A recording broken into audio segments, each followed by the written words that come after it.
సమీపముగా వేంచేయును. మోకరించి ప్రార్థించగా సమీపముగా వేంచేయును. మనవులెల్లా మన్నించును, మహిమతో నాలంకరించును. మనవులెల్లా మన్నించును, మహిమతో నాలంకరించును. ప్రార్థనా యేసుని సందర్శన, పరమ తండ్రితో సంభాషణ.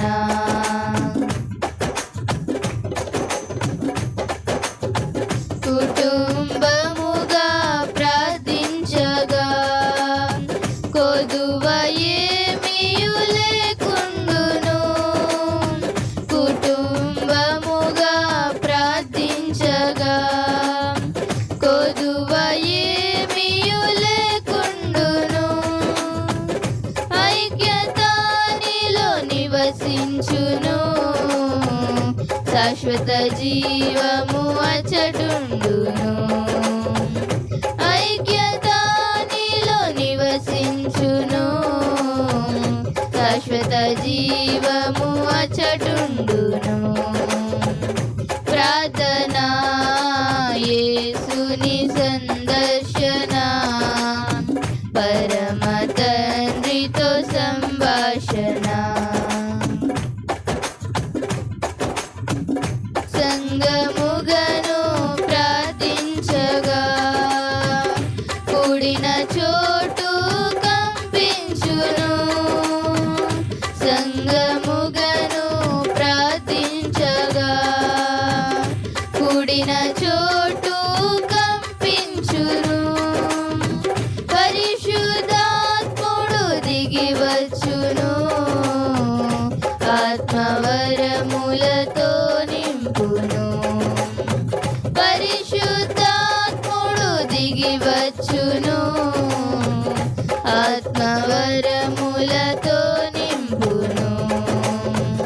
ప్రార్థనా యేసుని సందర్శన, పరమ తండ్రితో సంభాషణ.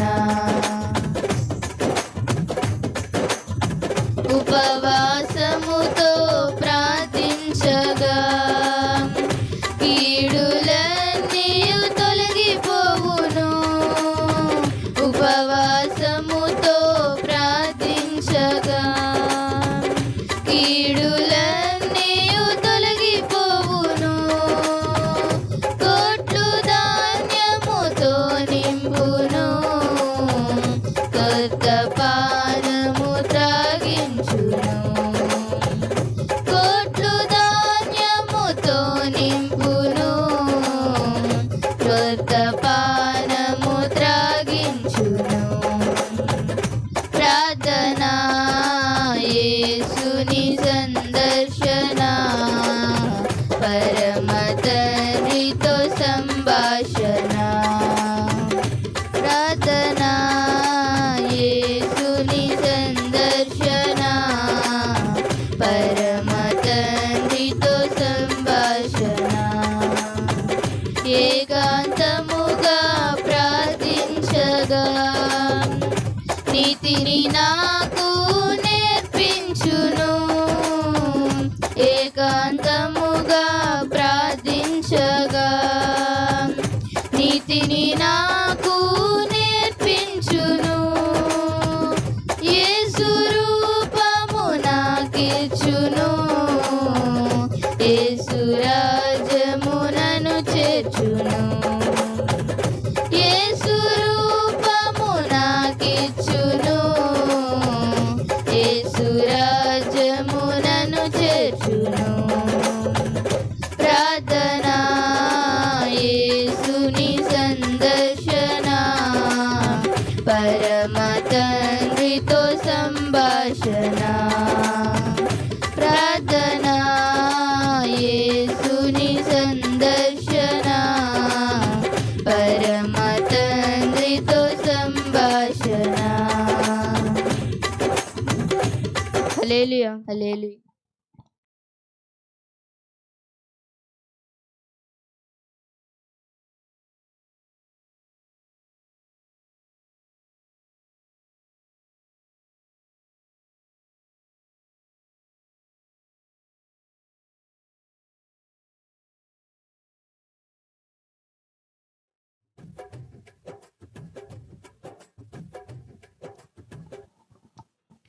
నీ కృప నిత్యముండును, నీ కృప నిత్య జీవము, నీ కృప వివరింప నా తరమా యేసయ్యా.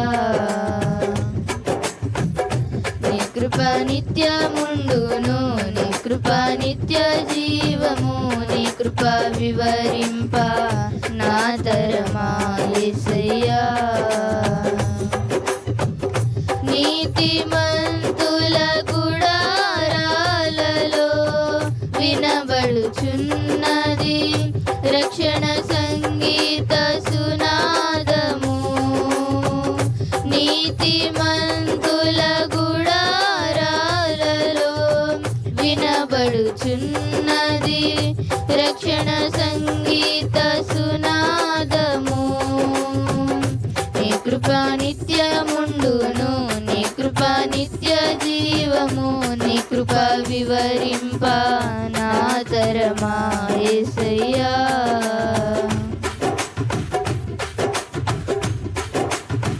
శృతి ఉన్న పాటలకు విలువలు ఉన్నట్లే కృతజ్ఞతనిచ్చావు, కృపలో నిలిపావు. శృతి ఉన్న పాటలకు విలువలు ఉన్నట్లే కృతజ్ఞతనిచ్చావు, కృపలో నిలిపావు. కృంగిన వేళలో నన్ను లేవనెత్తిన చిరునామా నీవేగా.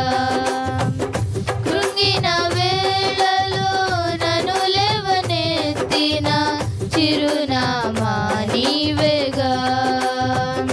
నీ కృప నిత్యముండును, నీ కృప నిత్య జీవము, నీ కృప వివరింప నా తరమా యేసయ్యా.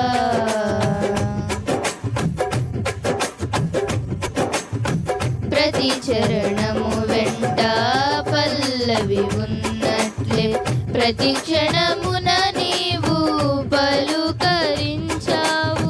ప్రతి చరణము వెంట పల్లవి ఉన్నట్లే ప్రతి క్షణమున నీవు పలుకరించావు. ప్రతికూలమైన పరిస్థితులన్నీయు కనుమరుగైపోయేనే. ప్రతికూలమైన పరిస్థితులన్నీయు కనుమరుగైపోయేనే. నీ కృప నిత్యముండును, నీ కృప నిత్య జీవము, నీ కృప వివరింప నా తరమా యేసయ్యా.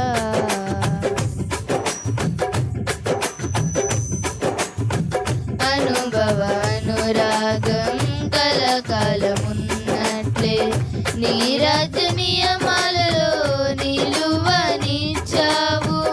అనుభవ అనురాగం కలకాలమున్నట్లే నీ రాజ్య నియమాలలో నిలువనిచ్చావు. రాజ మార్గములో నన్ను నడుపుచున్న రారాజు నీవేగా. రాజ మార్గములో నన్ను నడుపుచున్న రారాజు నీవేగా.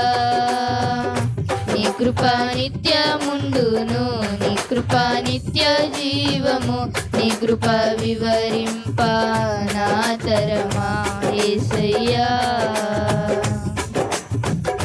నీ కృప నిత్యముండును, నీ కృప నిత్య జీవము, నీ కృప వివరింప నా తరమా యేసయ్యా. నీతిమంతుల గుడారాలలో వినబడుచున్నది రక్షణ సంగీత సునాదము. నీతిమంతుల గుడారాలలో వినబడుచున్నది రక్షణ సంగీత సునాదము. నీ కృప నిత్యముండును, నీ కృప నిత్య జీవము, నీ కృప వివరింప నా తరమా యేసయ్యా. హల్లెలూయా హల్లెలూయా.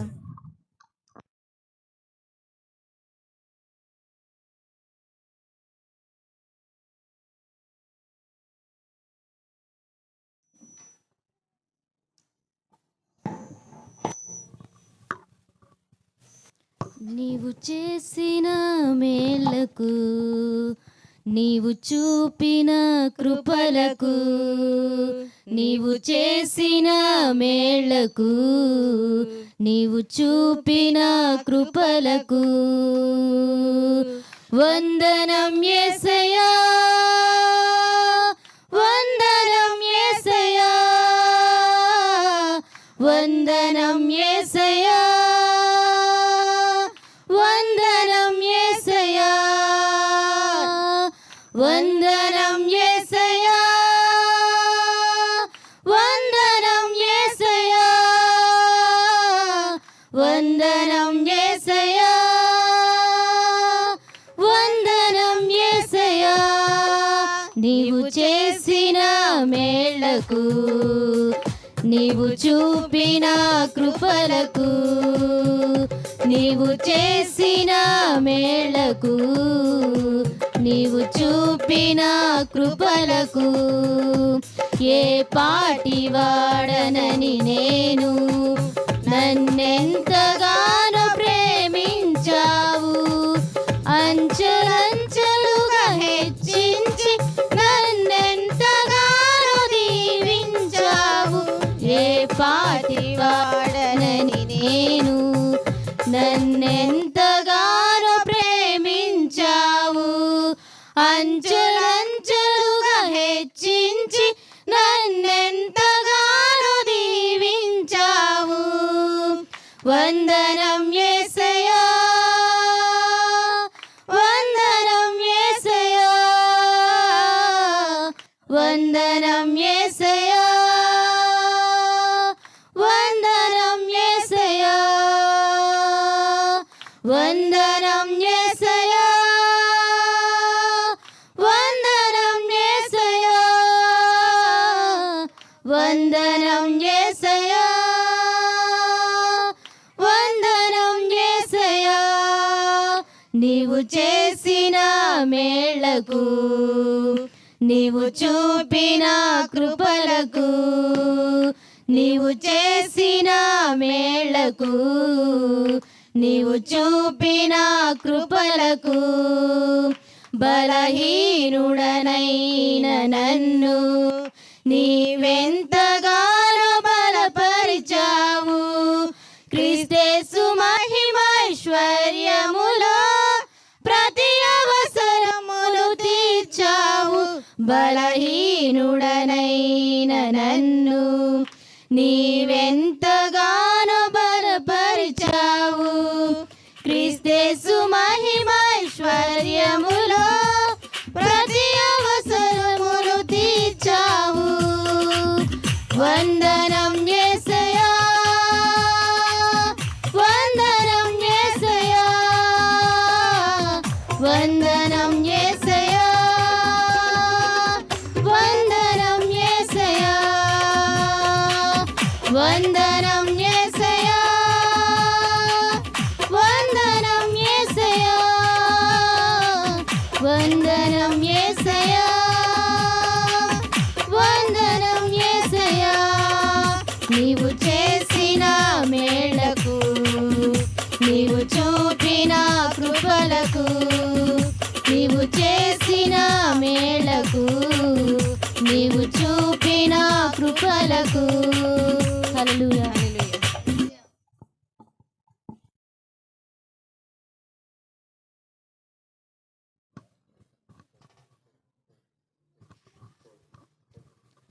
కృపా కృపా నీ కృపా కృపా కృపా క్రీస్తు కృపా కృపా కృపా నీ కృపా కృపా కృపా క్రీస్తు కృపా నేనైతే నీ కృపయందు నమ్మికయుంచి ఉన్నాను నా నమ్మికయుంచి ఉన్నాను నేనైతే నీ కృపయందు నమ్మికయుంచి ఉన్నాను నా నమ్మికయుంచి ఉన్నాను కృపా కృపా నీ కృపా కృపా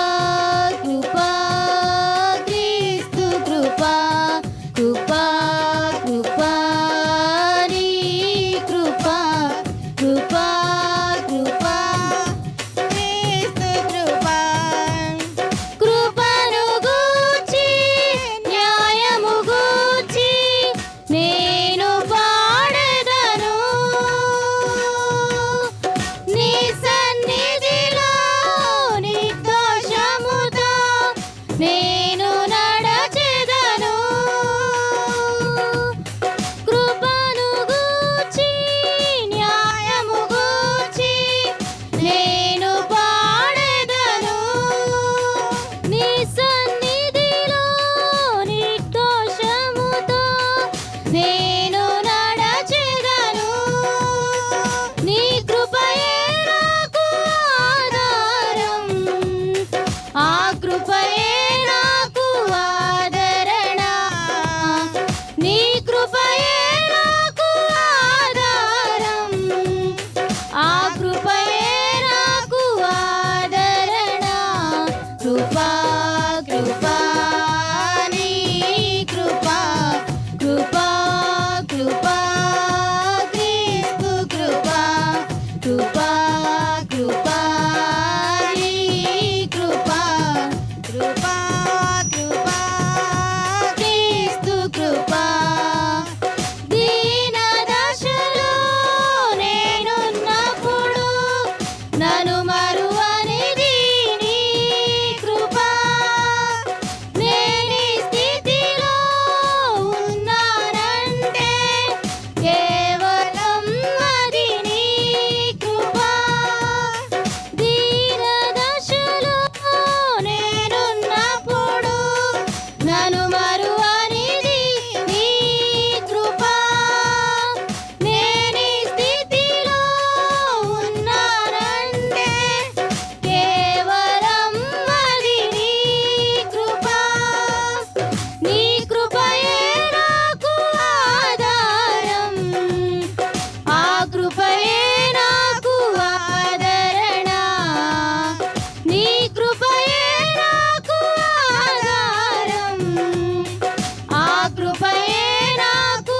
ఆదరణ కృపా కృపా నీ కృపా కృపా కృపా క్రీస్తు కృపా కృపా కృపా నీ కృపా కృపా కృపా క్రీస్తు కృపా హల్లెలూయా హల్లెలూయా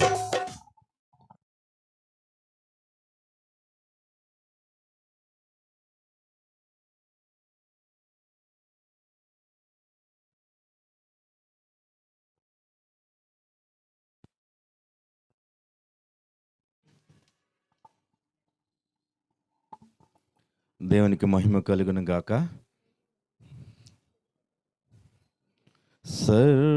సర్వయుగములలో సజీవుడవు సరిపోల్చగలనా నీ సామర్థ్యమును కొనియాడదగినది నీ దివ్య తేజం నా ధ్యానం నా ప్రాణం నీవే యేసయ్య. సరిపోల్చగలనా నీ సామర్థ్యమును, కొనియాడదగినది నీ దివ్య తేజం. నా ధ్యానం నా ప్రాణం నీవే యేసయ్య. నా ధ్యానం నా ప్రాణం నీవే యేసయ్య.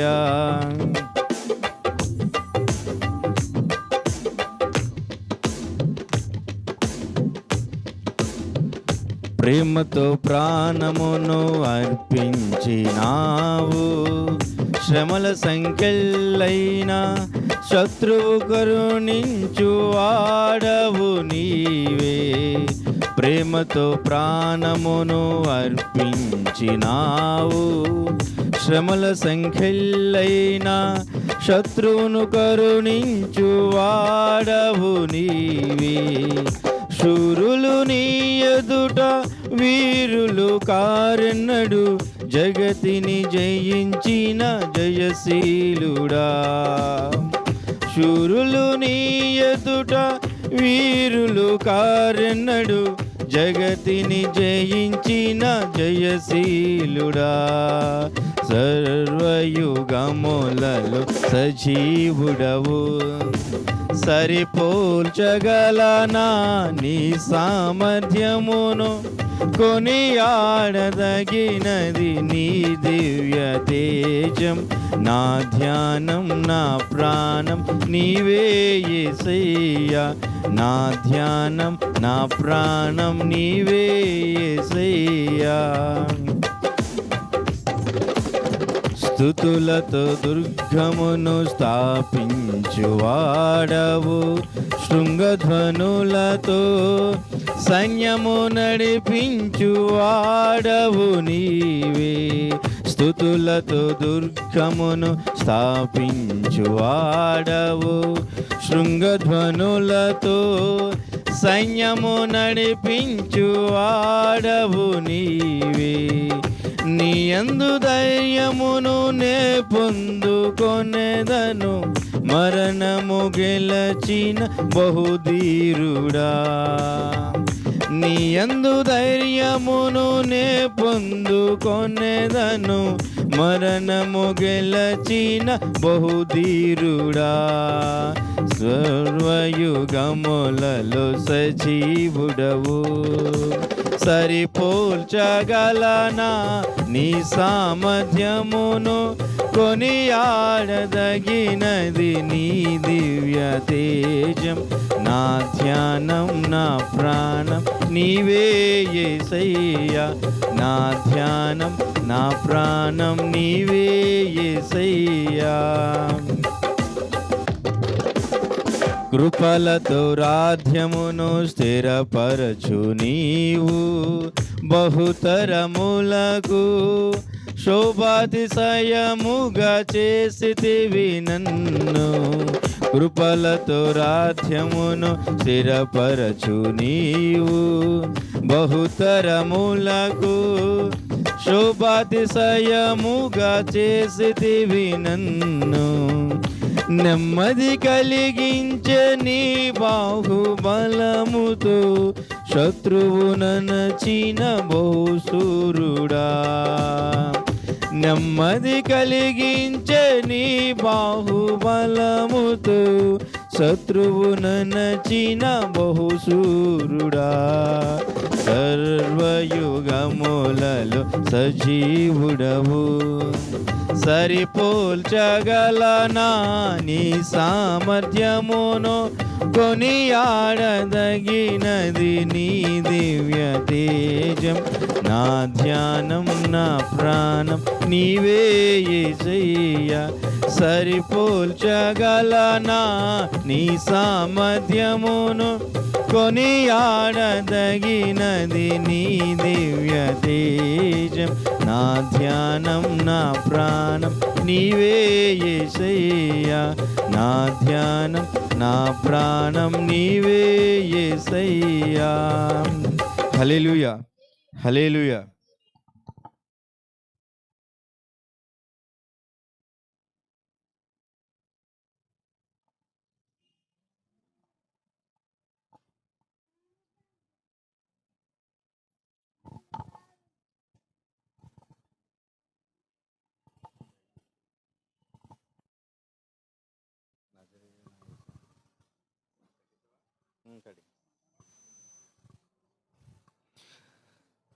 నజరేయుడా నా యేసయ్యా, ఎన్ని యుగాలకైనా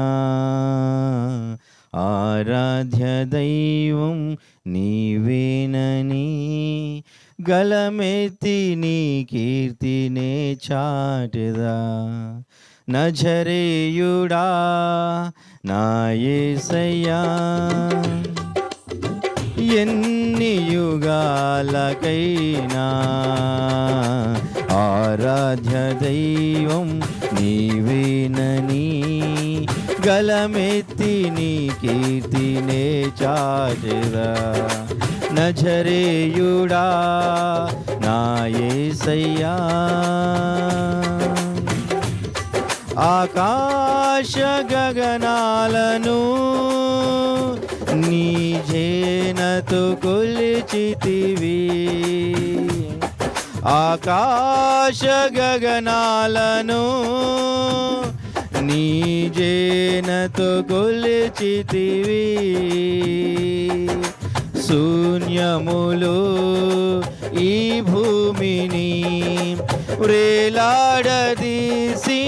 నా యేసయ్యా, శూన్యములో ఈ భూమిని వ్రేలాడదీసిన నా యేసయ్యా, నీకే వందనము, నీకే వందనం, నీకే వందనం, నీకే వందనం. నజరేయుడా నా యేసయ్యా, ఎన్ని యుగాలకైనా ఆరాధ్య దైవం నీవేనని గలమెత్తి నీ కీర్తినే చాటెదా. నజరేయుడా నా యేసయ్యా, అగాధ సముద్రాలకు నీవే ఎల్లలు వేసితివి, అగాధ సముద్రాలకు నీవే ఎల్లలు వేసితివి. జలములలో బడినే వెళ్ళినా నన్నేమి చేయవు నా యేసయ్యా, జలములలో బడినే వెళ్ళినా నన్నేమి చేయవు నా యేసయ్యా, నీకే వందనం, నీకే వందనం, నీకే వందనం, నీకే వందనం. నజరేయుడా నా యేసయ్యా, ఎన్ని యుగాలకైనా ఆరాధ్య దైవం నీవేనని గలమెత్తి నీ కీర్తినే చాటెదా. నజరేయుడా నా యేసయ్యా,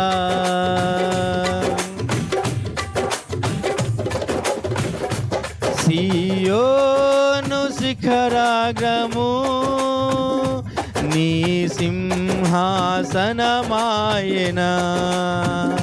సియోను శిఖరాగ్రము నీ సింహాసనమాయెనా,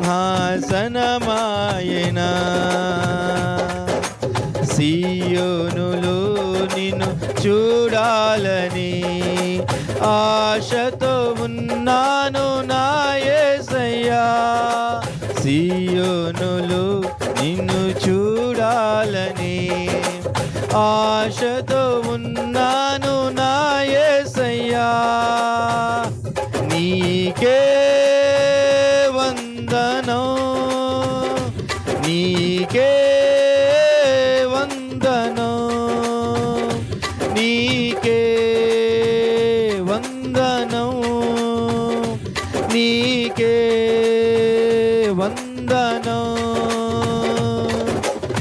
నజరేయుడా నా యేసయ్యా, ఎన్ని యుగాలకైనా ఆరాధ్య దైవం నీవేనని గలమెత్తి నీ కీర్తినే చాటెదా. నజరేయుడా నా యేసయ్యా. హల్లెలూయా, హల్లెలూయా.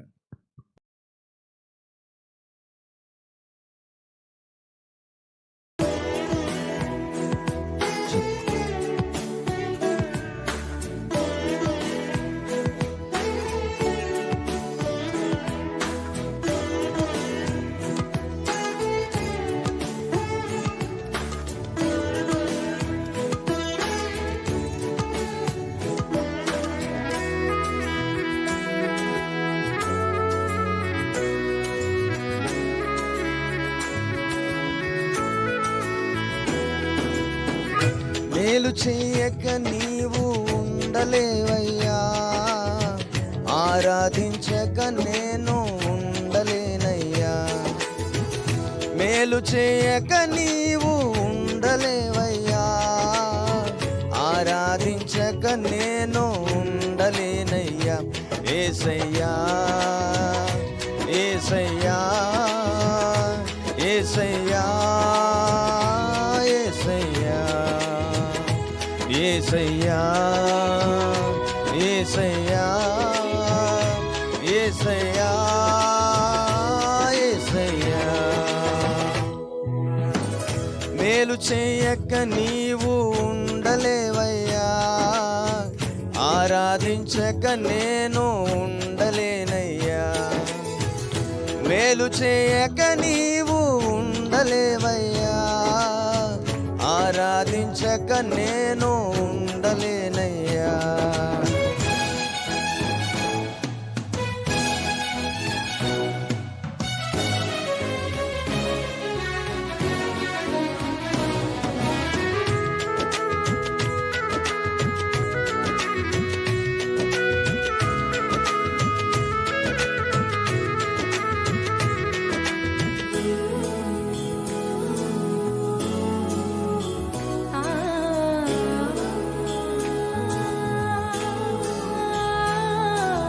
నిన్ను నమ్మినట్లు నేను వేరే ఎవరిని నమ్మాలేదయ్యా.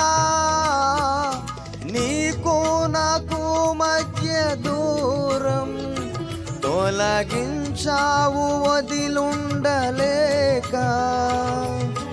నిన్ను నమ్మినట్లు నేను వేరే ఎవరిని నమ్మాలేదయ్యా. నీకు నాకు మధ్య దూరం తొలగించావు వదిలుండలేక. నా ఆనందం కోరేవాడా, నా ఆశలు తీర్చేవాడా. నా ఆనందం కోరేవాడా, నా ఆశలు తీర్చేవాడా. క్రియలున్న ప్రేమ నిధి, నిజమైన ధన్యత నాది. యేసయ్యా యేసయ్యా యేసయ్యా యేసయ్యా యేసయ్యా యేసయ్యా యేసయ్యా. మేలు చేయక నీవు ఉండలేవయ్యా, ఆరాధించక నేను ఉండలేనయ్యా. మేలు చేయక నీవు ఉండలేవయ్యా, ఆరాధించక నేను ఉండలేనయ్యా.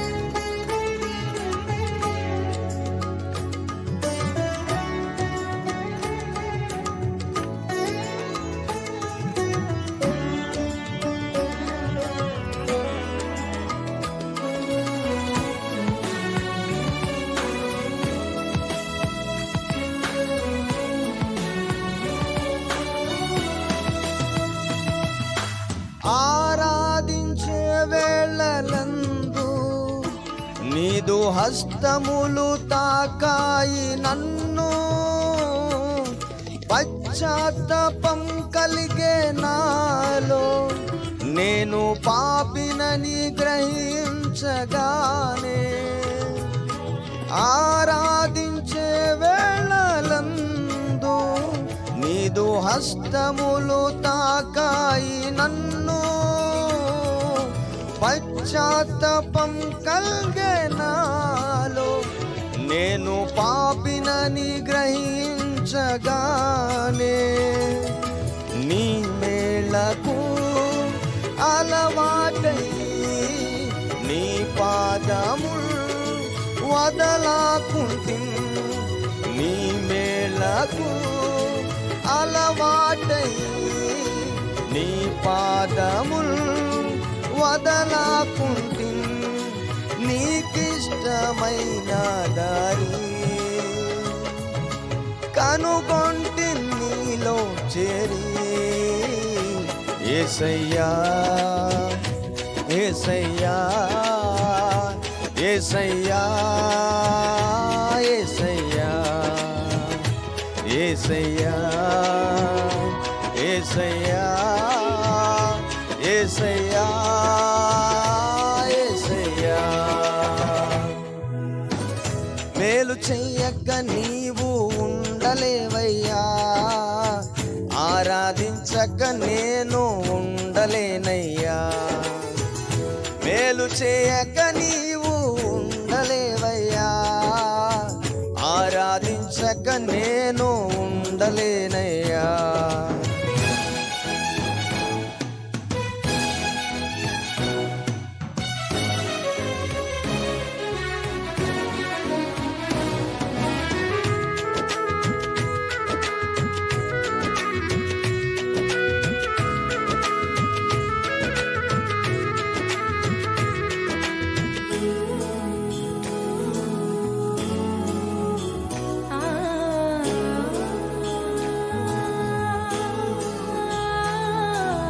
పాపములు చేశాను నేను, నీ ముందర నా తల ఎత్తలేను. క్షమించగలిగే నీ మనసు ఓ దాచింది నారదనలో. పాపములు చేశాను నేను, నీ ముందర నా తల ఎత్తలేను. క్షమించగలిగే నీ మనసు ఓ దాచింది నారదనలో. నా హృదయము నీతో అంది, నీకు వేరై మనలేనని. నా హృదయము నీతో అంది, నీకు వేరై మనలేనని. అతిశయించద నిత్యము నిన్నే కలిగున్నందుకు. యేసయ్యా యేసయ్యా యేసయ్యా యేసయ్యా యేసయ్యా యేసయ్యా యేసయ్యా యేసయ్యా. మేలు చెయ్యక నీవు ఉండలేవయ్యా, ఆరాధించక నేను ఉండలేనయ్యా. మేలు చేయక నీవు ఉండలేవయ్యా, ఆరాధించక నేను ఉండలేనయ్యా. యేసయ్యా యేసయ్యా యేసయ్యా యేసయ్యా యేసయ్యా యేసయ్యా యేసయ్యా యేసయ్యా. హల్లెలూయా.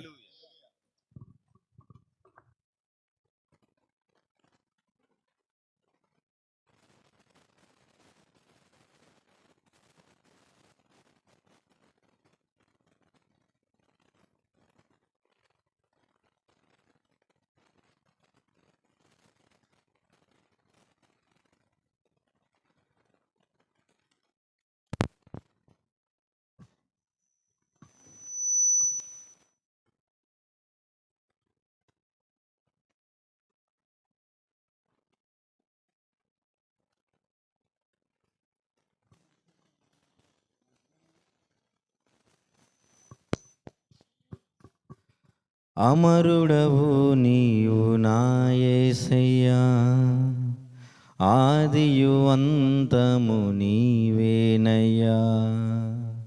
అమరుడవు నీవు నా యేసయ్యా, ఆదియు అంతము నీవేనయ్యా. ఆదిలోనున్న నీ వాక్యమే ఆదరించెను శ్రమ కొలిమిలో. ఆదిలోనున్న నీ వాక్యమే ఆదరించెను శ్రమ కొలిమిలో. సొమ్మసిల్లగ సాగిపోదును సియోను మార్గములో. స్తోత్ర గీతము ఆలపింతును నీ దివ్య సన్నిధిలో. అమరుడవు నీవు నా యేసయ్యా, ఆదియు అంతము నీవేనయ్యా. అమరుడవు నీవు నా యేసయ్యా, ఆదియు అంతము నీవేనయ్యా.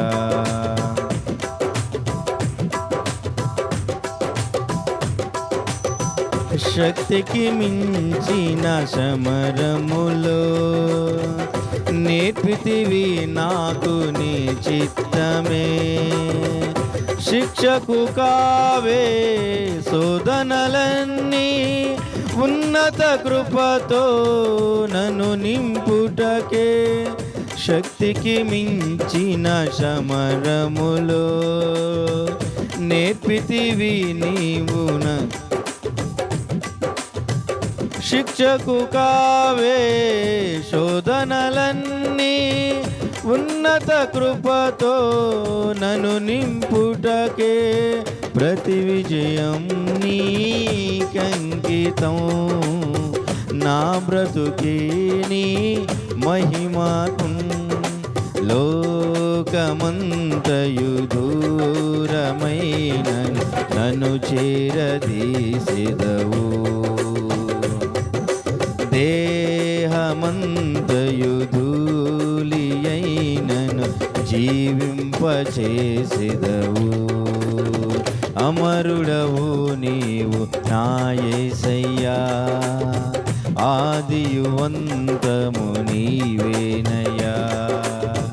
అమరుడవు నీవు నా యేసయ్యా, ఆదియు అంతము నీవేనయ్యా. వేకువ కురిసిన చిరుజల్లులో నీ కృప నాలో ప్రవహించగా. పొందితినెన్నో ఉపకారములు, నవనూతనమే ప్రతిదినము. వేకువ కురిసిన చిరుజల్లులు నీ కృప నాలో ప్రవహించగా. పొందితినెన్నో ఉపకారములు, నవనూతనమే ప్రతిదినము. తీర్చగలనా నీ రుణమును, మరువగలనా నీ ప్రేమను. కన్న తండ్రిగా నన్ను కాచి కన్నీరు తుడచితివి. కమ్మనైనా ప్రేమ చూపి కనువిందు చేసితివి. అమరుడవు నీవు నా యేసయ్యా, ఆదియు అంతము నీవేనయ్యా. అమరుడవు నీవు నా యేసయ్యా, ఆదియు అంతము నీవేనయ్యా.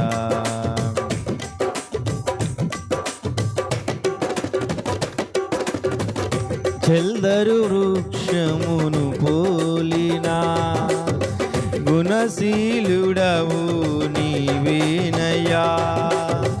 మరణము గెలచిన పరిశుద్ధుడవు, పునరుద్ధానుడవు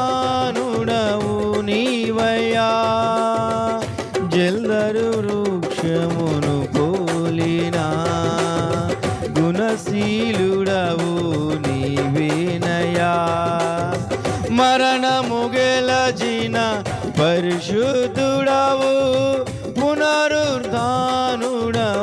నీవయ్యా జయశీలుడవు నీవే అని ఆరాధింతును ప్రతినిత్యము గుండె గుడిలో నిందినావు నీకే ఆరాధన ఆత్మదీపము వెలిగించినావు నీకే ఆరాధన అమరుడవు నీవు నా యేసయ్యా ఆదియు అంతము నీవేనయ్యా అమరుడవు నీవు నా యేసయ్యా ఆదియు అంతము నీవేనయ్యా ఆదిలోనున్న నీ వాక్యమే ఆదరించెను శ్రమ కొలిమిలో ఆదిలోనున్న నీ వాక్యమే ఆదరించెను శ్రమ కొలిమిలో సుమ్మసిల్లక సాగిపోదును సియోను మార్గములో స్తోత్ర గీతము ఆలపిందును నీ దివ్య సన్నిధిలో అమరుడవు నీవు నా యేసయ్యా ఆదియు అంతము నీవేనయ్యా అమరుడవు నీవు నా యేసయ్యా ఆదియు అంతము నీవేనయ్యా హల్లెలూయా దేవునికి మహిమ కలుగును గాక హల్లెలూయా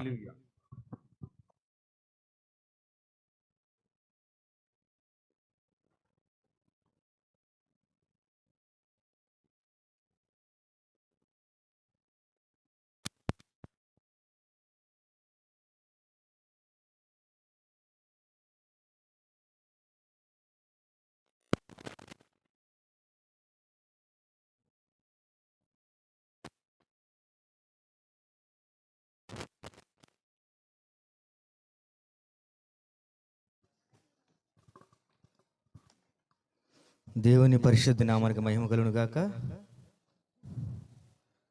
జగమును నేలే పరిపాలక జగతికి నీవే ఆధారం అని పాట పాడుకుని దేవుని పరిశుద్ధ నామాన్ని కనపరుచుకుందామండి.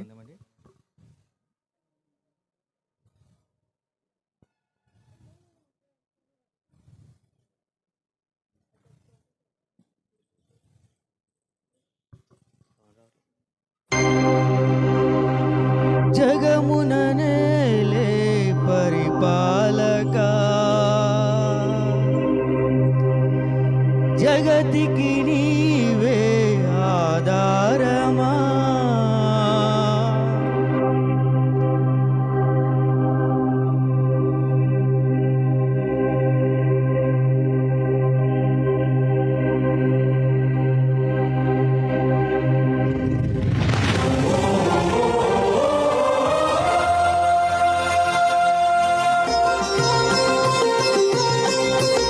ఆమేన్.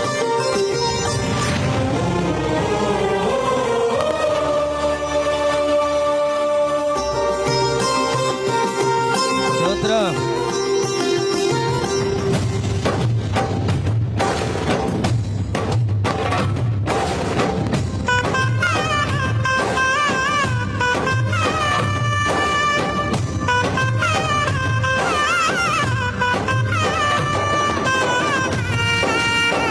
ఆమేన్.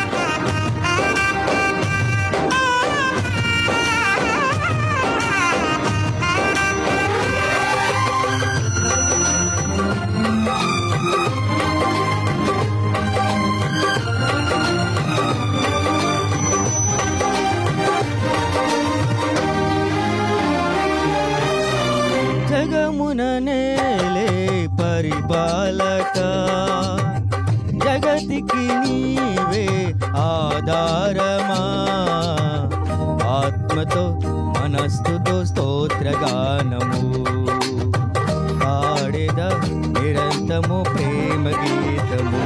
యేసయ్యా యేసయ్యా నీ కృపా చాలయ్యా. యేసయ్యా యేసయ్యా నీ ప్రేమే చాలయ్యా. జగమున నేలే పరిపాలక, జగతికి నీవే ఆధారమా.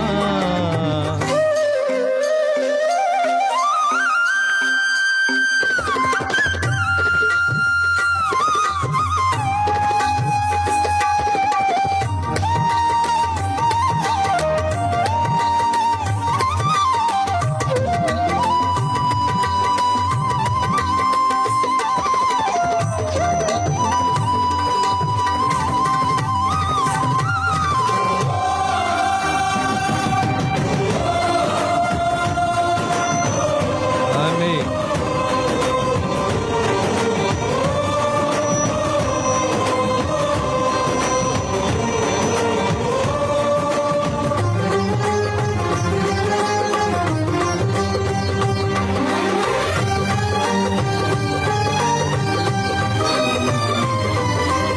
మహారాజుగా నా తోడువై నిలిచావు ప్రతి స్థలమునా.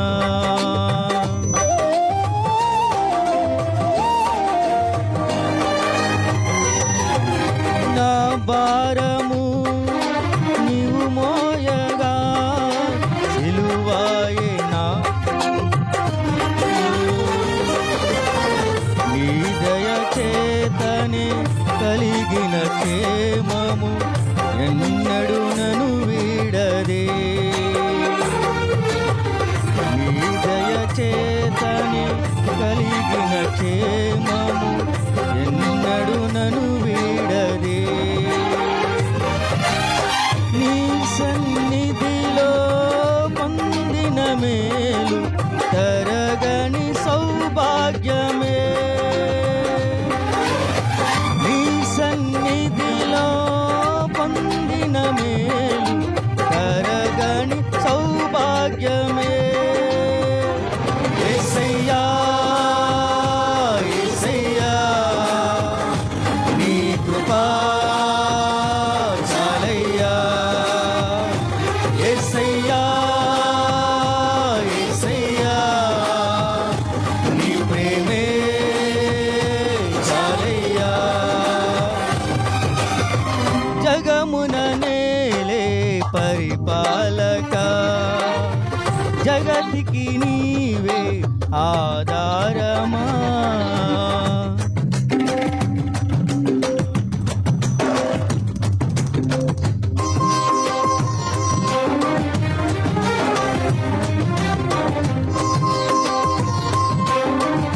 హల్లెలూయా.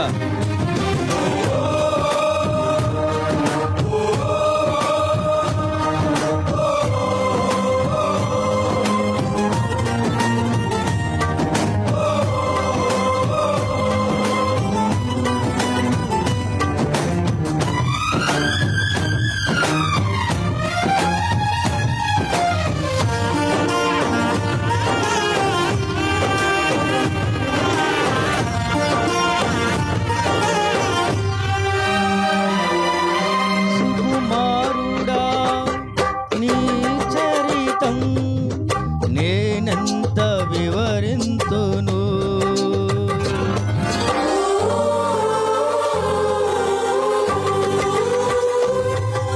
నీ మహిమను ప్రకటించగా నేనెంత ధన్యుడను. కనులకు లేదే ఈ శుభ తరుణం, ఇది నీ భాగ్యమా. కనులకు లేదే ఈ శుభ తరుణం, నాకిది నీ భాగ్యమా. జీవితమంతా నీకర్పించి నీ రుణమునే తీర్చనా.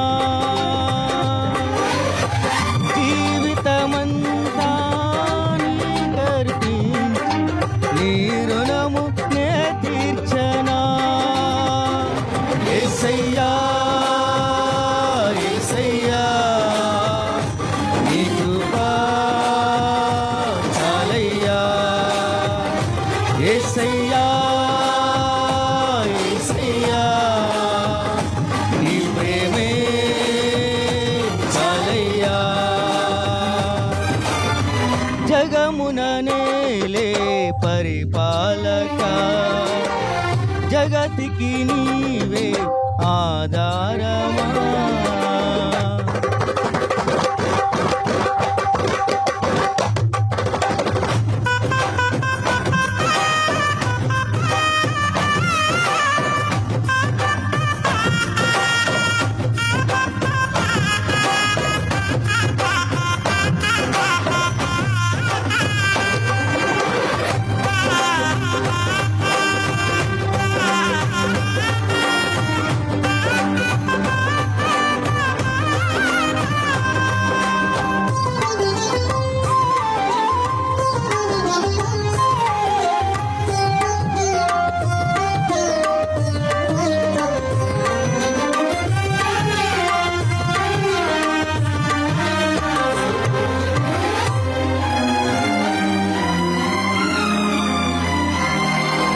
పరిశుద్ధుడా సారథివై నడిపించు సియోనుకే.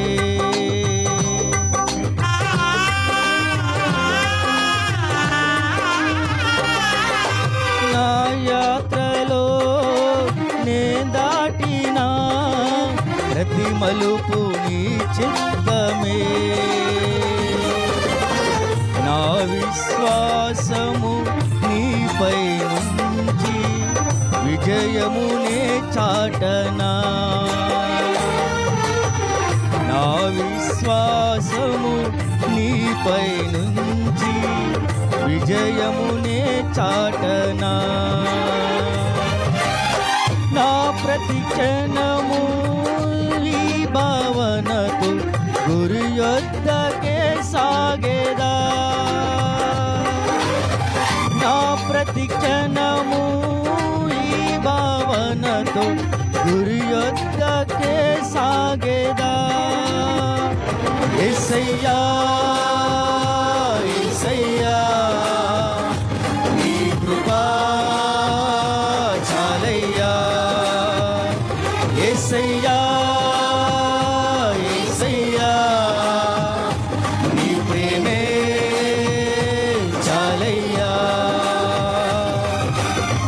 జగమున నేలే పరిపాలక జగతికి నీవే ఆధారమా.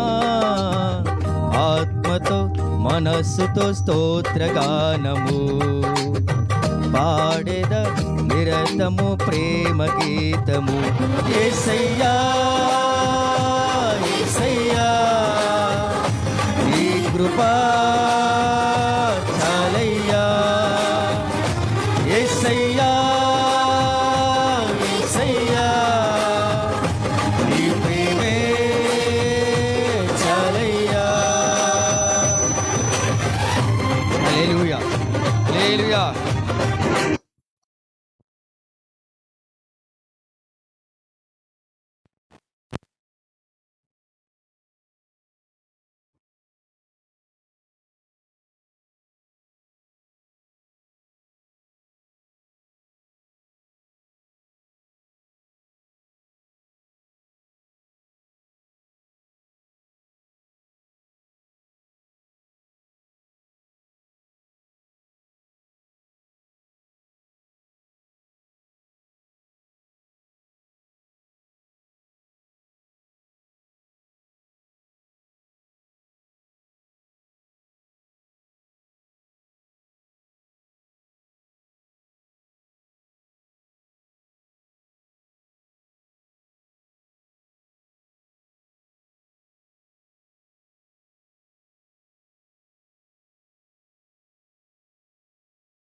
నీవు నా తోడు ఉన్నావయ్యా,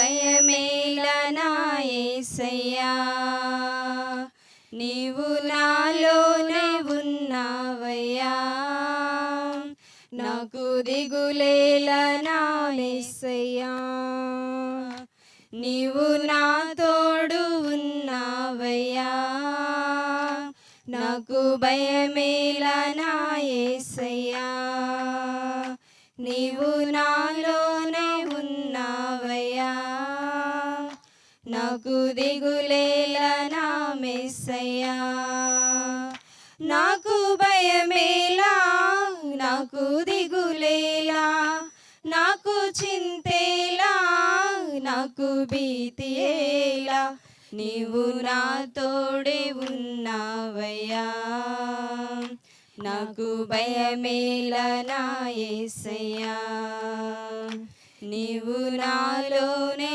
ఉన్నావయ్యా, నాకు దిగులేల నా మెస్సయ్యా. కష్టములో నష్టములో నా తోడు ఉన్నావు, వేదనలో ఆ వేదనలో నా చింత ఉన్నావు, కష్టములో నష్టములో నా తోడు ఉన్నావు, వేదనలో ఆ వేదనలో నా చింత ఉన్నావు, అడిగిన వారికి ఇచ్చేవాడవు, వెదకిన వారికి దొరికేవాడవు, అడిగిన వారికి ఇచ్చేవాడవు, వెదకిన వారికి దొరికేవాడవు, తట్టిన వారికి తలుపులు తెరిచే దేవుడవు, తట్టిన వారికి తలుపులు తెరిచే దేవుడవు. దేవా దేవా నీకే స్తోత్రం, దేవా దేవా నీకే స్తోత్రం, దేవా దేవా నీకే స్తోత్రం, దేవా దేవా నీకే స్తోత్రం, నీవు నా తోడు ఉన్నావయ్యా, నాకు భయమేల నా యేసయ్యా, నీవు నాలోనే ఉన్నావయ్యా, నాకు దిగులేల నా మెస్సయ్యా.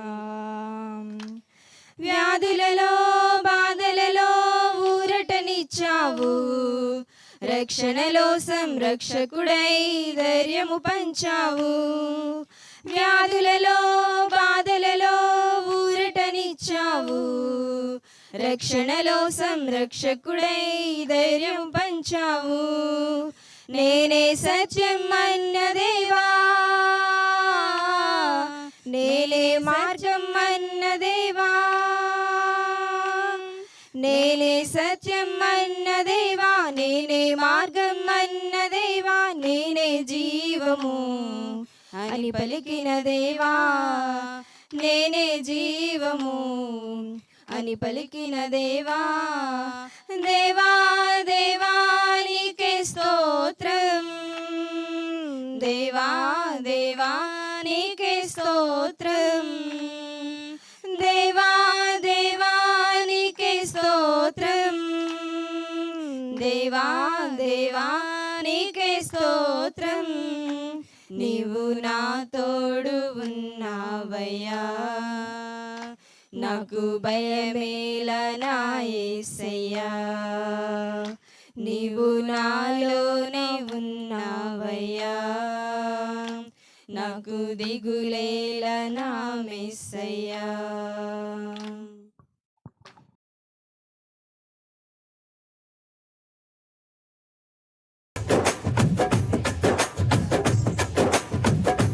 నన్ను చూచువాడా,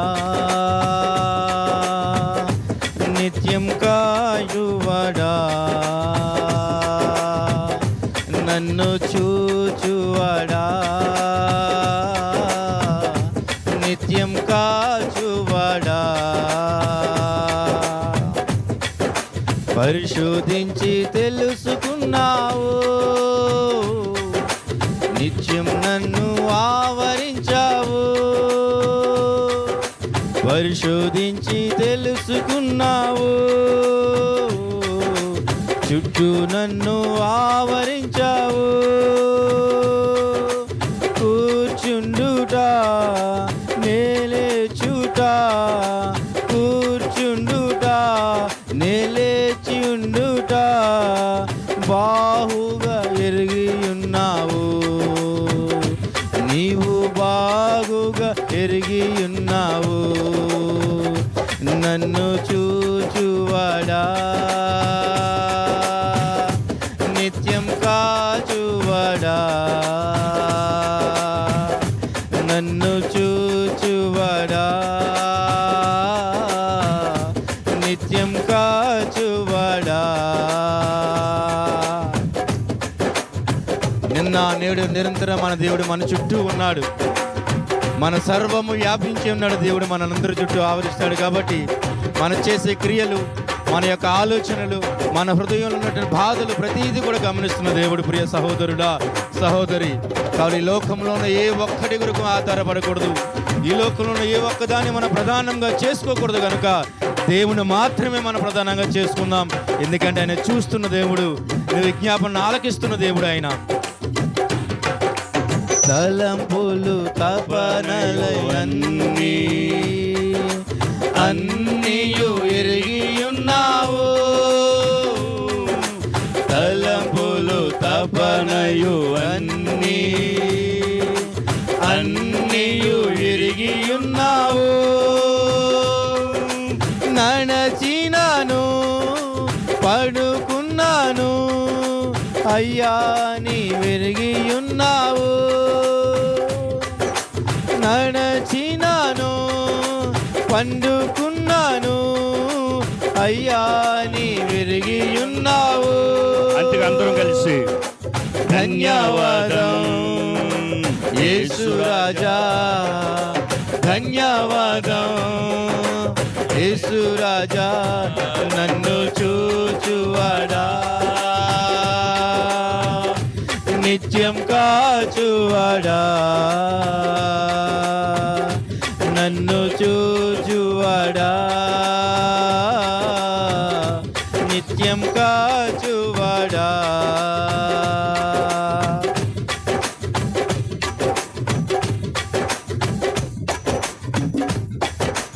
వెనుకను ముందును కప్పి చుట్టూ నన్ను ఆవరించావు. వెనుకను ముందును కప్పి చుట్టూ నన్ను ఆవరించావు. ఆమేన్. చేతులతో అనుదినము పట్టి నీవే నడిపించావు.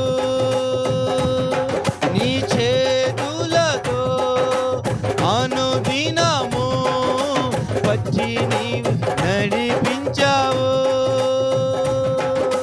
ధన్యవాదం యేసు రాజా, ధన్యవాదం యేసు రాజా, నన్ను చూచువాడా, నిత్యం కాచువాడా, నన్ను చూచువాడా, నిత్యం కాచువాడా. పరిశోధించి తెలుసుకున్నావు. చుట్టూ నన్ను ఆవరించావు. పరిశోధించి తెలుసుకున్నావు. చుట్టూ నన్ను ఆవరించావు. కూర్చుండుట లేచియుండుట, కూర్చుండుట మన కూర్చుండుట మన లేచుట కూడా మన మధ్య బాగుగా ఎరిగి ఉన్నావు రాజా, బాగుగా ఎరిగి ఉన్నావు. మరొక్కసారి బాగుగా ఎరిగి ఉన్నావు రాజా, బాగుగా ఎరిగి ఉన్నావు. నన్ను చూచువాడా, నిత్యం కాచువాడా, నన్ను చూచువాడా, నిత్యం కాచువాడా. చెప్దామందరము కూడా ఈ లోకంలో ఎవరు మనం చూడకపోయినా మన దేవుడు, మనం నమ్ముకున్న దేవుడు, మనం ఆధారపడిన దేవుడు మనం చూస్తూ ఉన్నాడు. లోకంలో ఎవరి వరకు మనం ఆధారపడకూడదు. ప్రియ సహోదరుడు, ఆ సంగమా, మనం నడుస్తున్న లోకము, మనం జీవిస్తున్న లోకము మరి కొంత కాలంలో నశించిపోతున్నది కనుక మన హృదయాలు మన పరిశుద్ధంగా మన ఆత్మను సిద్ధపాటు చేసుకుందాం. కనుక ఈ లోకంలో ఎవరి కొరకు మన ఆధారపడకూడదు. మన నమ్మిన దేవుడు, మన ఆధారపడిన దేవుడు మన చుట్టూ ఉన్నాడని విశ్వసిద్దాం అందరం కూడా. బాగుగా ఎరిగి ఉన్నావు రాజా, బాగుగా ఎరిగి ఉన్నావు. పిండమునయుండగాని కన్నులకు మరుగై నేనుండాలేనయ్యా. అవునయ్యా. పిండమునయుండగాని కన్నులకు మరుగైనే ఉండలేనయ్యా. విచిత్రముగా నిర్మించితివి, ఆశ్చర్యమే కలుగుచున్నది. విచిత్రముగా నిర్మించితివి, ఆశ్చర్యమే కలుగుచున్నది. ధన్యవాదం యేసు రాజా, ధన్యవాదం యేసు రాజా, నన్ను చూచువాడా, నిత్యం కాచువాడా. పరిశోధించి తెలుసుకున్నావు, చుట్టూ నన్ను ఆవరించావు. పరిశోధించి తెలుసుకున్నావు, చుట్టూ నన్ను ఆవరించావు. కూర్చుండుట నేలేచుట, కూర్చుండుట నేలేచియుండుట, బాగుగా ఎరిగి ఉన్నావు రాజా, బాగుగా ఎరిగి ఉన్నావు. నన్ను చూచువాడా. మరొకసారి అందరము కూడా బిగ్గరగా చెప్దాం అందరం. నిత్యం కాచువాడా, నన్ను చూచువాడా, నిత్యం కాచువాడా.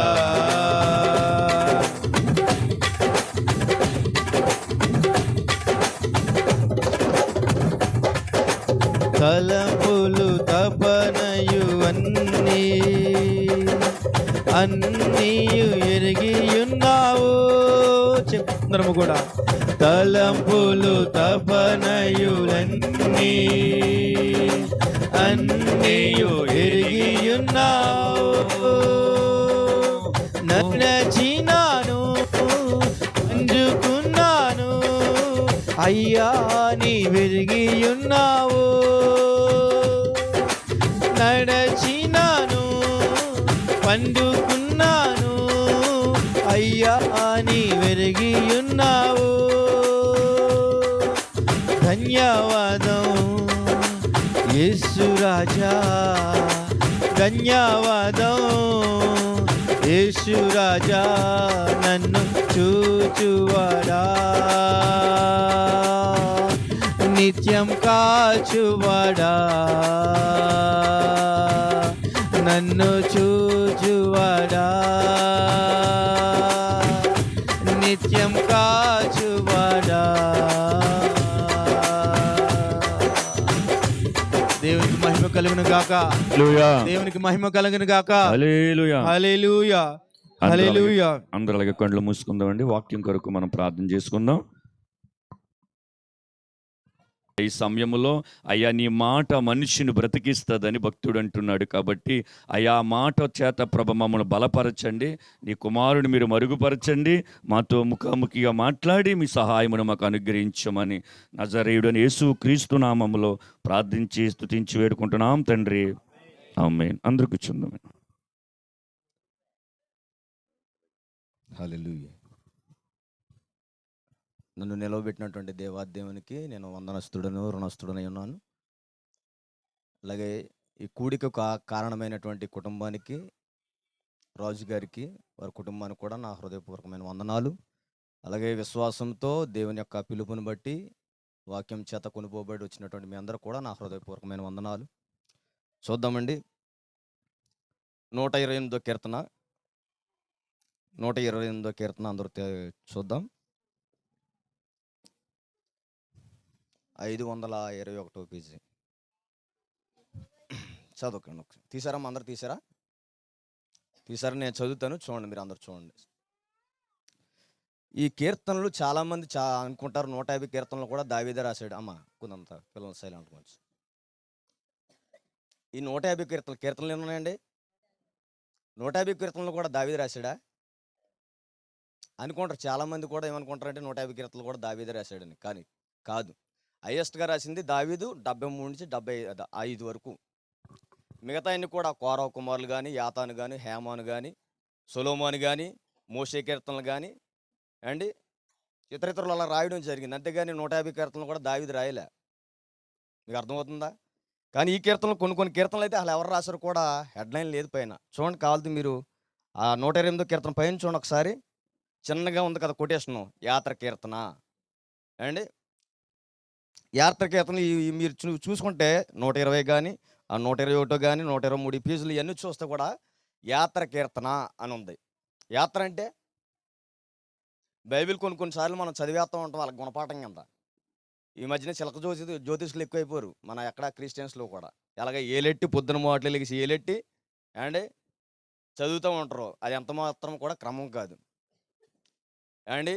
హిజ్కియాతో చెప్పిన మాట మీరు ఇలాగ ఏలెట్టగానే నిశ్చయముగా నువ్వు చచ్చేదు అని వచ్చింది అనుకోండి, పొద్దున్న మనకి ఏమైపోతాం మనం?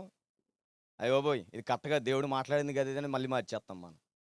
కానీ మనం చదివేటప్పుడు ఒక సబ్జెక్ట్ చదవాలి మనం అండి. మనం దేవుని ఎలా స్తుతించాలి, ఆరాధించాలి అని మనకు అర్థం అవ్వాలంటే కీర్తనలు చదవాలి మనం అండి. సామెతలు మీరు చదవండి, మనుషులతో ఎలా మాట్లాడాలి, ఎలా బిహేవ్ చేయాలి, లేకపోతే కుటుంబంలో ఎలాంటి వ్యక్తులు ఉంటారు, సమాజంలో ఎలాంటి వ్యక్తులు ఉంటారు అనేది సామెతలు చదివితే మనకు అర్థమవుతుంది అండి. అలా సబ్జెక్ట్ ప్రకారం మనం చదవాలి తప్పని ఏదో జ్యోతిష్యం చెప్పినట్టుగా ఏలెట్టి క్వాలిటీ కాదు. అర్థమైందా? తలకడెట్టుకుంటారు చాలామంది బైబిల్. అది అంత మాత్రం క్రమం కాదు. తలకడెట్టుకుంటే ఏమి రాదంట? దెయ్యాలు రావంట. అది వాళ్ళ చర్చిలోకి దెయ్యాలు వచ్చేస్తున్నాయి, ఇంట్లోకి రాకపోతే ఏంటండి? మన హృదయమే కాచుకోవడం మన చేతన అవ్వాలి. కానీ తలకడెట్టుకుంటాం, ఏలు కడెట్టుకుంటాం, దెయ్యాలు ఎక్కడ నుండి వచ్చేస్తాయి? మనకు తలుపేసిన వచ్చేస్తాయి. తలుపేసామనుకుంటారు చాలామంది, తలుపేసిన వచ్చేస్తాయి. మన బిహేవియర్ బాగుండాలి, మన దేవునితో సత్సంబంధం బాగుండాలి. అలాంటి కీర్తన యాత్ర కీర్తన అంటే మీకు ఏమర్థమైంది? మనకి యాత్ర అంటే ఒక మాట సడన్గా గుర్తు రావాలి. ఎవరు యాత్ర చేశారు బైబిల్లో? యాత్ర చేసినటువంటి వ్యక్తులు సడన్గా మనకు గుర్తు రావాలి. మీకు అర్థమవుతుంది నేను చెప్పే మాటలు? బైబిల్లో యాత్ర చేశారు ఒక ప్రాముఖ్యమైనటువంటి జనాంగం. ఎవరో ఐగుప్తు నుంచి వాళ్ళు చెరలో నుంచి విడిపించబడి యాత్ర చేసుకుంటూ కానానికి అనేటువంటి ఒక ప్రదేశానికి వచ్చారు వాళ్ళు. మరి యాత్ర అంటే మనకు ఇప్పుడేటి? వాళ్ళు అప్పుడు ఐగుప్తులోంచి వచ్చారు కాబట్టి యాత్ర బాగానే ఉంది. మరి ఇప్పుడు మనకెందుకు పెట్టాడు ఈ బైబిల్లో? ఎప్పుడైనా ఆలోచించారా? ఆలోచించరు. ఎలాంటి మన పని ఏముంది? అలా అవి చూడరు కొంతమంది, వెళ్ళిపోతామంట అలాగా. యాత్ర అంటే వాళ్ళు ఐగుప్తు నుండి అంటే చెర నుండి, బానిసత్వం నుండి, బంధకాల నుండి విడిపించబడి అండ్ కానాను అనేటువంటి దీవెన ఆశీర్వాదం కలిగినటువంటి దేశానికి ఎలాగైతే వచ్చారో మనకు కూడా ఈ యుగం ఎలా ఉందండి. ఇప్పుడున్న పరిస్థితులు ఎలా ఉన్నాయి మనకి? ఐగుప్తు ప్రాంతంలో ఎలాగైతే ఇబ్బందులు ఉన్నాయి, వాళ్ళకి ఎలాంటి చెరలు అయితే వాళ్ళు ఉన్నారో, ఎలాంటి బంధకాలు అయితే ఉన్నారో అండి, మన మీద ఫరోలు ఎంతమంది అయితే ఉన్నారో చూడండి. మనకంటూ ఒక సొసైటీ ఫ్రీడమ్ లేదు అండి. స్వతంత్రం మనకు వచ్చి చాలా సంవత్సరాలు, 75 సుమారు అబౌవ్ అవుతుంది అనుకుంటా అండి. కానీ గాంధీ గారు ఏమన్నాడు? ఆడపిల్ల ఎప్పుడైతే ఒంటరిగా తిరిగిందో నడి రోడ్డు మీద అద్దరే తిరిగాడా అప్పుడే స్వతంత్రం వచ్చినట్టు అన్నాడు ఆయన. అంటే ఇప్పుడు మనకు స్వతంత్రం వచ్చినట్టు రానట్ట. అంటే గాంధీ గారి మాటలు నా మాటలు కాదండి, సొంత మాటలు కాదు. అంటే ఈ దేశానికి ఏమి లేదు, స్వతంత్రత లేదు. చూడండి ఎన్ని మర్డర్లు, ఎన్ని మానభంగాలు, ఎన్ని కుటుంబ కలహాలు. అంటే స్వతంత్రత అంటే ఇలా ఉంటుందా? ఒక ఫ్రీడమ్ వాయిస్ అంటే ఇలా ఉంటుందా? ఉండదు. కానీ చూడండి అలాంటి యాత్రలో మనం ఉన్నాం. మనం ఇక్కడికి వచ్చింది ఒక ఏరియాకి వచ్చాం మనం. దేవుడు పెట్టాడు ఈ భూమి మీద మనల్ని. ఐగుప్తులు ఎలాగైతే పంపించాడో దేవుడు కావాలని ఇక్కడ పంపించాడు. ఎందుకంటే ప్రతి ఒక్కడి యొక్క క్వాలిటీ ఎక్కడ అర్థమవుతుందండి? శ్రమల్లోనే, ఇబ్బందుల్లోనే అర్థమవుతుంది ఎవరు అలాంటి వాళ్ళు అనేది. మీకు అర్థమవుతుందా? ఎక్కువగా ఒత్తిడి వచ్చేసింది అనుకోండి, ఇబ్బంది. అసలు దేవుడు అనేవాడు ఉంటే ఏమంటే మాట్లాడండి ఎవరైనా ఇబ్బందులు వచ్చినాయి అనుకోండి అండి, ఎక్కడన్నా యాక్సిడెంట్ అయిందో దేవుడు అనేవాడు ఉంటే ఏం చేస్తున్నాడో క్వశ్చన్ చేయరా? నాస్తికులు మనలో ఉన్న నాస్తికుడు బయటకు వచ్చేస్తాడు అప్పటికప్పుడే. నాస్తికుడు వచ్చి ఆ దేవుడు అనేవాడు ఉంటే నాకెందుకలగా, దేవుడు అనేవాడు ఉన్నాడు కనుకే మన మీద ఒత్తిడి, దేవుడు అనేవాడు ఉన్నాడు కనుక మన శ్రమలో. ఎందుకంటారేమో దేవుడు అనేవాడు మనకి అనుమతి ఇచ్చేటువంటి శ్రమల ద్వారా ఏమర్థమో తెలిసి మనలో ఉన్నటువంటి క్వాలిటీ బయటపడద్దండి. చూడండి, బంగారం కానీ ఇనుమును కానీ తీవ్రమైనటువంటి వేడి మధ్యన దాన్ని అలా కరిగేంత ఉంటుంది, దాంట్లో ఉన్నటువంటి మలిని పక్క పోయి క్వాలిటీ అంటే దానిలో ఉన్నటువంటి మంచి క్వాలిటీ గుణం ఏదైతే ఉందో అది బయటపడుతుంది. మీకు అర్థమవుతుందా? దేవుడు టెస్ట్ చేయడానికి నేను అనుకున్నవాడిని అలా కావాలని దేవుడు అక్కడ ఐగుప్తుకి పంపించడం ఎందుకు, ఐగుప్తు నుంచి మళ్ళీ వాళ్ళని పిలవడం ఎందుకు, ఈ యాత్రలో నడిపించడం ఎందుకు, అందులో మళ్ళీ చంపేయడం ఎందుకు? రావండి క్వశ్చన్స్. చాలామందికి ఆలోచనలు వస్తాయి, బైబిల్ చదివేటప్పుడు మనకు ఆలోచనలు రావాలి, ఆలోచన రాకపోతేనే ఇబ్బంది. మనకి భూమి మీద ఏ ఆలోచన వచ్చే సరే దాంట్లో బైబిల్కి సమాధానం ఉంటుందండి. మనకు చదవక మనకు అర్థమవుదు. ఈ యాత్ర అంటే వాళ్ళ ఐగుప్తులు ఎలాంటి శ్రమలు అయితే అనుభవించారు, ఈ భూమి మీద కూడా మనం అలాంటి శ్రమలో అనుభవిస్తాం, తప్పదు. ప్రతి మనిషికి, ప్రతి ఒక్క వ్యక్తికి, ప్రతి ఒక్క జీవితంలో ఉన్నమంటారా? మేము బైబిల్ పట్టుకున్నాం, అబ్బాయి బైబిల్ పట్టుకున్న వాడికి ఏ మాత్రం కూడా శ్రమలు రావు. ఎప్పుడైనా వరదను ఇచ్చాడే దేవుడు? అబ్రహాముని దేవుడు ఆశీర్వదింతానన్నాడు, అన్నంత మాత్రాన సులువుగా అలాగ వచ్చేసాడండి? ఊరు ప్రాంతాన్ని విడిచిపెట్టి వచ్చేసాడా? మన కుటుంబాన్ని, మనకున్నటువంటి ఆప్యాయత, బంధువులు, శరీర సంబంధం, రక్త సంబంధాలు విడిచిపెట్టి అలా రావాలంటే ఎన్ని క్వశ్చన్ చేసేస్తాం మనం, అవునా కదా? అలా దేవుడేనా ఎలా చేసేది? కుటుంబాన్ని కట్టేది దేవుడే, అలాగ వచ్చేమంటున్నాడు వదిలేసి ఏమాత్రం న్యాయమా అని క్వశ్చన్ చేస్తాం. కానీ అబ్రహాం అలాగ అడగలేదు. ఎందుకంటే ఒక సంబంధం ఏర్పరచుకున్నాడు ఏమండి. ఎందుకంటే అర్థమైంది, ఆ యొక్క అబ్రహాంకి అర్థమైంది, ఏ దేవత కూడా దేవీ దేవతలు అనబడిన వారు ఎవరూ మాట్లాడలేదు, ఎవరు వినలేదు, మాట రెస్పాండ్ లేదు. అలాంటిది స్వయంగా ఈయన మాట్లాడుతున్నాడంటే ఈయన శబ్దం, ఈయన మాట తీరు, ఈయన ప్రభావం ఇంతలో ఉందంటే ఈయన నిజంగా దేవుడని నమ్మాడు గనక ఎన్ని ఇబ్బందులైనా శ్రమలైనా సరే అలా బయటకు వచ్చేసాడండి, అవునా కదా? అంతేగాని అలాగా పీస్ఫుల్గా పుట్టినగా దేవుడు పిలుచుకున్నా కాడి నుంచి చనిపోయేటంత వరకు కూడా ఏ బాధ లేదా? బోల్డని బాధలు మీరు చదవాలి. కానీ అంటే నేను అదే చెప్తారు అనుకున్నాను, కానీ వేరే సేవకుడు రావాలి ఈ ప్రాంతంలోకి అనుకోకుండా. ఆయన మిస్ అయ్యాడు, దేవుడు కృప చూపించాడు. లేకపోతే ఇది కూడా ఏం పర్లేదండి, మనం ఏదైనా దేవుని వాక్యం కనుక యాత్రకి వెళ్తానంటే మీకు ఏమర్థం అవ్వాలి తెలుసా? ఈ భూమి మీద మనం ఒక యాత్ర కోసం వచ్చాం. ఈ యాత్రలో మనకు శ్రమలు ఉంటాయి, మన యొక్క యాత్రలో కుటుంబం అనేటువంటి ఒక ఫీలింగ్ ఉంటుంది. ఆ ఫీలింగ్లోంచి దేవుడు మనతో మాట్లాడతాడు, మనల్ని పరిశీలిస్తాడు, మన ఒక కమిట్మెంట్ ఇస్తాడు. ఆ కమిట్మెంట్ మీకు అర్థం అవ్వాలి. ఆ కమిట్మెంట్ మీకు అర్థమైనప్పుడు కుటుంబంలో ఒక నైతికతను మనం ఏర్పరచుకోవాలి అండి. అలాంటి యాత్రలో మనం ఉన్నా కనుక ఈ యాత్రలోంచి ఒక సాంగ్ మనకి ఇంపడుతుంది. ఆ సాంగ్ ఏంటంటే 128వ కీర్తన. చూడండి, చాలా అద్భుతంగా ఉంటాయండి కీర్తనలు వివరించడం అంటే నాకు చాలా ఇష్టం. చాలామంది చర్చెస్లో చూసారా మీరు? చర్చెస్లో ఎలా ఉంటారో కానీ మాకు తెలియదు. కానీ పై లైన్ ఒకరు చదువుతుంటే కింద లైను ఒకళ్ళు చదువుతారు. కొన్ని చర్చెస్లో అయితే ఏం చేస్తారంటే ఒక కీర్తన అధ్యాయం అంతా తీసుకుని ఒకరితో చదివిచ్చేస్తారు స్టేజ్ మీద ఎక్కించి, అండ్ అవునా కదా? కొన్ని చర్చెస్లో. కానీ మీరు అలా ఏ అధ్యాయం అనేది సరే అలాగా చదువుకుంటా వెళ్ళిపోయినా, లేకపోతే నేను చదివిన తర్వాత మీరు చదివినా ఏమైనా అర్థమవుద్దా? మీకు ఏమైనా అర్థమైంది? ఈ యాత్రకి వెళ్తానంటే ఏమైనా అర్థమైందా? చెప్పకపోతే ఏమైనా అర్థమవుద్దా? ఏమి అర్థమవుద్దా? అంటే వివరించుకోవడంలో ఒక ఆప్యాయత ఉంటుంది, వాళ్ళని తప్పు పట్టను. అంటే దీని అర్థం కావాలంటే కీర్తనలు కానీ దేవుని వాకింగ్ కానీ చూడండి, పిలుపు అలా చదువుకుంటూ వెళ్ళిపోతే యెషయా గ్రంథాన్ని క్షమించాలి నపుంసకుడు అలా వెళ్ళిపోతూ ఉంటాయి రథం మీద. చూసారా అపోస్తలుల కార్యం? లేదు మీరు ఎప్పుడన్నా విన్నారా? నపుంసకుడు ఒకడు అలాగా రథం మీద వెళ్ళిపోతామంటే పిలుపు ఎవరిని ఆత్మచేత కొనుపోబడి నువ్వేం చదువుతున్నావు అని అడుగుతాడు. చూసారా అపోస్తలుల కార్యాలు ఎప్పుడన్నా? చూడలేదా? అడిగితే అప్పుడు అర్థమవుద్ది. నాకు అర్థం అవ్వట్లేదు, నాకు చెప్పేవాడు బోధించేవాడు లేకపోతే ఈ గ్రంథం నాకు ఎలాగ అర్థమవుద్ది అంటే అప్పుడు యెషయా గ్రంథాన్ని ఆ యొక్క పిలుపు ఎవరిని వర్ణించినప్పుడు అతడు బాప్తీసం ఇవ్వడానికి నాకు ఇంకా ఆటంకం ఏంటని ఎవరినే బాప్తీసం పొందుతాడు. ఎందుకని? వాక్యం ఎంత అర్థమైపోయింది, ఎంత తీవ్రత తనలో ఉన్నటువంటి ఆ ఆతృత, ఎలాగైతే ఫీలింగ్తో చదవాలనుకున్నాడు అది ఎవరినే చెప్పగానే ఆ యొక్క నపుంసకుడికి అర్థమైపోయింది, ఎవరినే బాప్తీసం పొందాడు. మనకు వాక్యం అర్థం అవ్వాలండి. వాక్యం అర్థం అవ్వకపోతే ఎందుకు వస్తున్నామో తెలియదు, ఎందుకు వెళ్తున్నామో. ఫ్యాన్ గాలి వేస్ట్, కరెంటు బిల్లు వేస్ట్, కుర్చీల అరుగుదల వేస్ట్, దేనికి ఫలితం ఉండదు. అసలు మనం ఎందుకు బతుకుతున్నాం కూడా మనకే పోయిన వద్దనం ఉంటుంది. మీకు అర్థం అవ్వాలి, యాత్ర అంటే మనం ఈ భూమి మీద ఒక యాత్ర కోసం వచ్చాం. ఆ యాత్ర ముగించేటప్పుడు మనకి ఏం కావాలో తెలుసా? క్వాలిటీ రావాలి. గుణలక్షణాలు బయటపడాలి, మంచితనం. అవి మనకు అర్థం అవ్వాలంటే ఈ అధ్యాయం మీకు ఒకసారి ధ్యానించుకుంటే మీకు పూర్తిగా అర్థమవుతుంది. చూడండి ఒకసారి, యాత్ర కీర్తన. ఈ యాత్రలో మనకు ఒక సాంగ్ కావాలి. ఆ సాంగ్ ఎలా ఉంటుందంటే మన కుటుంబంతో కూడినటువంటి సాంగ్ అండి ఇది. చాలా బాగుంటుందండి చదువుకుంటే. చూడండి ఒకసారి 128వ కీర్తన నేను చదువుతాను చూడండి. యెహోవాయందు భయభక్తులు కలిగిన అండి, యెహోవాయందు భయభక్తులు కలిగి ఆయన త్రోవయందు నడుచు వారందరూ ధన్యులు. మీకు అర్థం అవ్వాలి ఈ యొక్క కీర్తన ఒకవేళ ఎవరికన్నా అంటే వీళ్ళకి అంకితం అంటారు కదా చాలామంది. చూడండి కొంతమంది పాటలు రాసి వీళ్ళకి అంకితం ఈ సాంగ్ అంటారు. చూడండి ఈ మధ్యన మన ప్రవీణ్ బ్రదర్ మీద కూడా సాంగ్స్ రాసి ఈ పాట ఈయనకి అంకితం అన్నారు. ఈ సాంగ్ ఎవరికి అంకితం అంటే ఏం చెప్పాలని మనం, కుటుంబంలో ఉన్నటువంటి ఒక పెద్ద వ్యక్తి ఎవరైతే మెయిన్ తలకాయ ఎవరైతే ఉన్నారో, జడ్జ్ అంటే తండ్రి అనేటువంటి పాత్ర కనుక ఉంటే ఆ తండ్రికి ఈ పాట అంకితం, ఈ లైన్ అంకితం. ఎలాగంటారేమో, మన కుటుంబంలో ఉన్నటువంటి వ్యక్తి ఎవరైతే ఉన్నారో ఆ వ్యక్తి ఏం చేయాలో తెలుసా, యెహోవాకు భయపడాలి.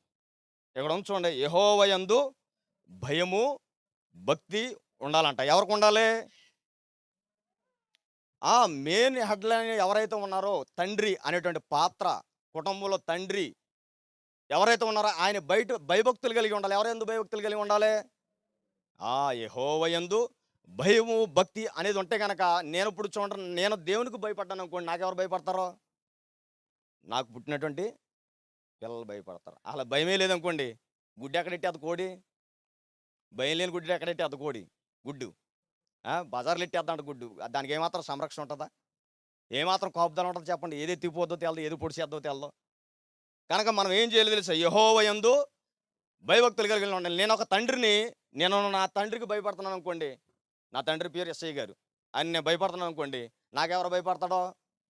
నా కొడుకు భయపడతాడు. అలాగా ఒక తరం వెంబడి తరం అలా భయము భక్తి అలాగ వెళ్తా ఉంటే చివరికి ఏమవుతుంది తెలుసా, ఒక సంపూర్ణత ఏర్పడుద్ది. అంటే దేవునితో సత్సంబంధం ఎప్పటికీ తెగిపోతుంది. చూడండి, ఆదాము నిజంగా దేవునికి భయపడి ఉంటే కనుక తరాల వెంబడి తరాలు అలాగ భయపడుతూ ఉంటూ దేవుని స్థుతి ఎంత ఉంటూ, దేవునితో మాట్లాడుతూ ఉంటా, ఆరాధిస్తూ ఉంటూ ఎంత బాగుండండి. కానీ ఆదాము ఏం చేశాడు తెలుసా, భయపడమే మానేశాడు. ఎవరికి భయపడ్డాడో? అవకు భయపడ్డాడు, అపవాది కూడా కాదు. అంటే ఎవరికి భయపడ్డాడో? ఎముకలో ఎముక, మాంసంలో మాంసం. అలా పాడితే ఎవరి గురించి పాడాలి చెప్పండి? పాట, ఒక పాట పాడాలే, భార్యనిచ్చింది ఎవరు? అలా దేవుడిచ్చాడు భార్యను చక్కగా. ప్రభు నువ్వు ఇచ్చినందుకు స్తోత్రాలు అమ్మ అన్నాడా? ఆహా, ఎవడనే చూసి నా ఎముకలో ఎముక, మాంసంలో మా టూన్ కడితే బాగుండి అని చూస్తానండి దాని మీద. ఏమండి, ఎవరు కట్టలేదు ఇప్పుడు దాకా. ఏమంటే దేవుడు ఇచ్చినటువంటి ఆశీర్వాదం తగ్గినట్లుగా ఆయన స్తుతించాలి, ఆయన ఆరాధించాలి. మానేశాడు, పక్కన పెట్టేశాడు. ఎవరినే ఫాలో అయిపోతున్నాడు? ఎవరినే? భార్యని ఫాలో అయిపోతున్నాడు.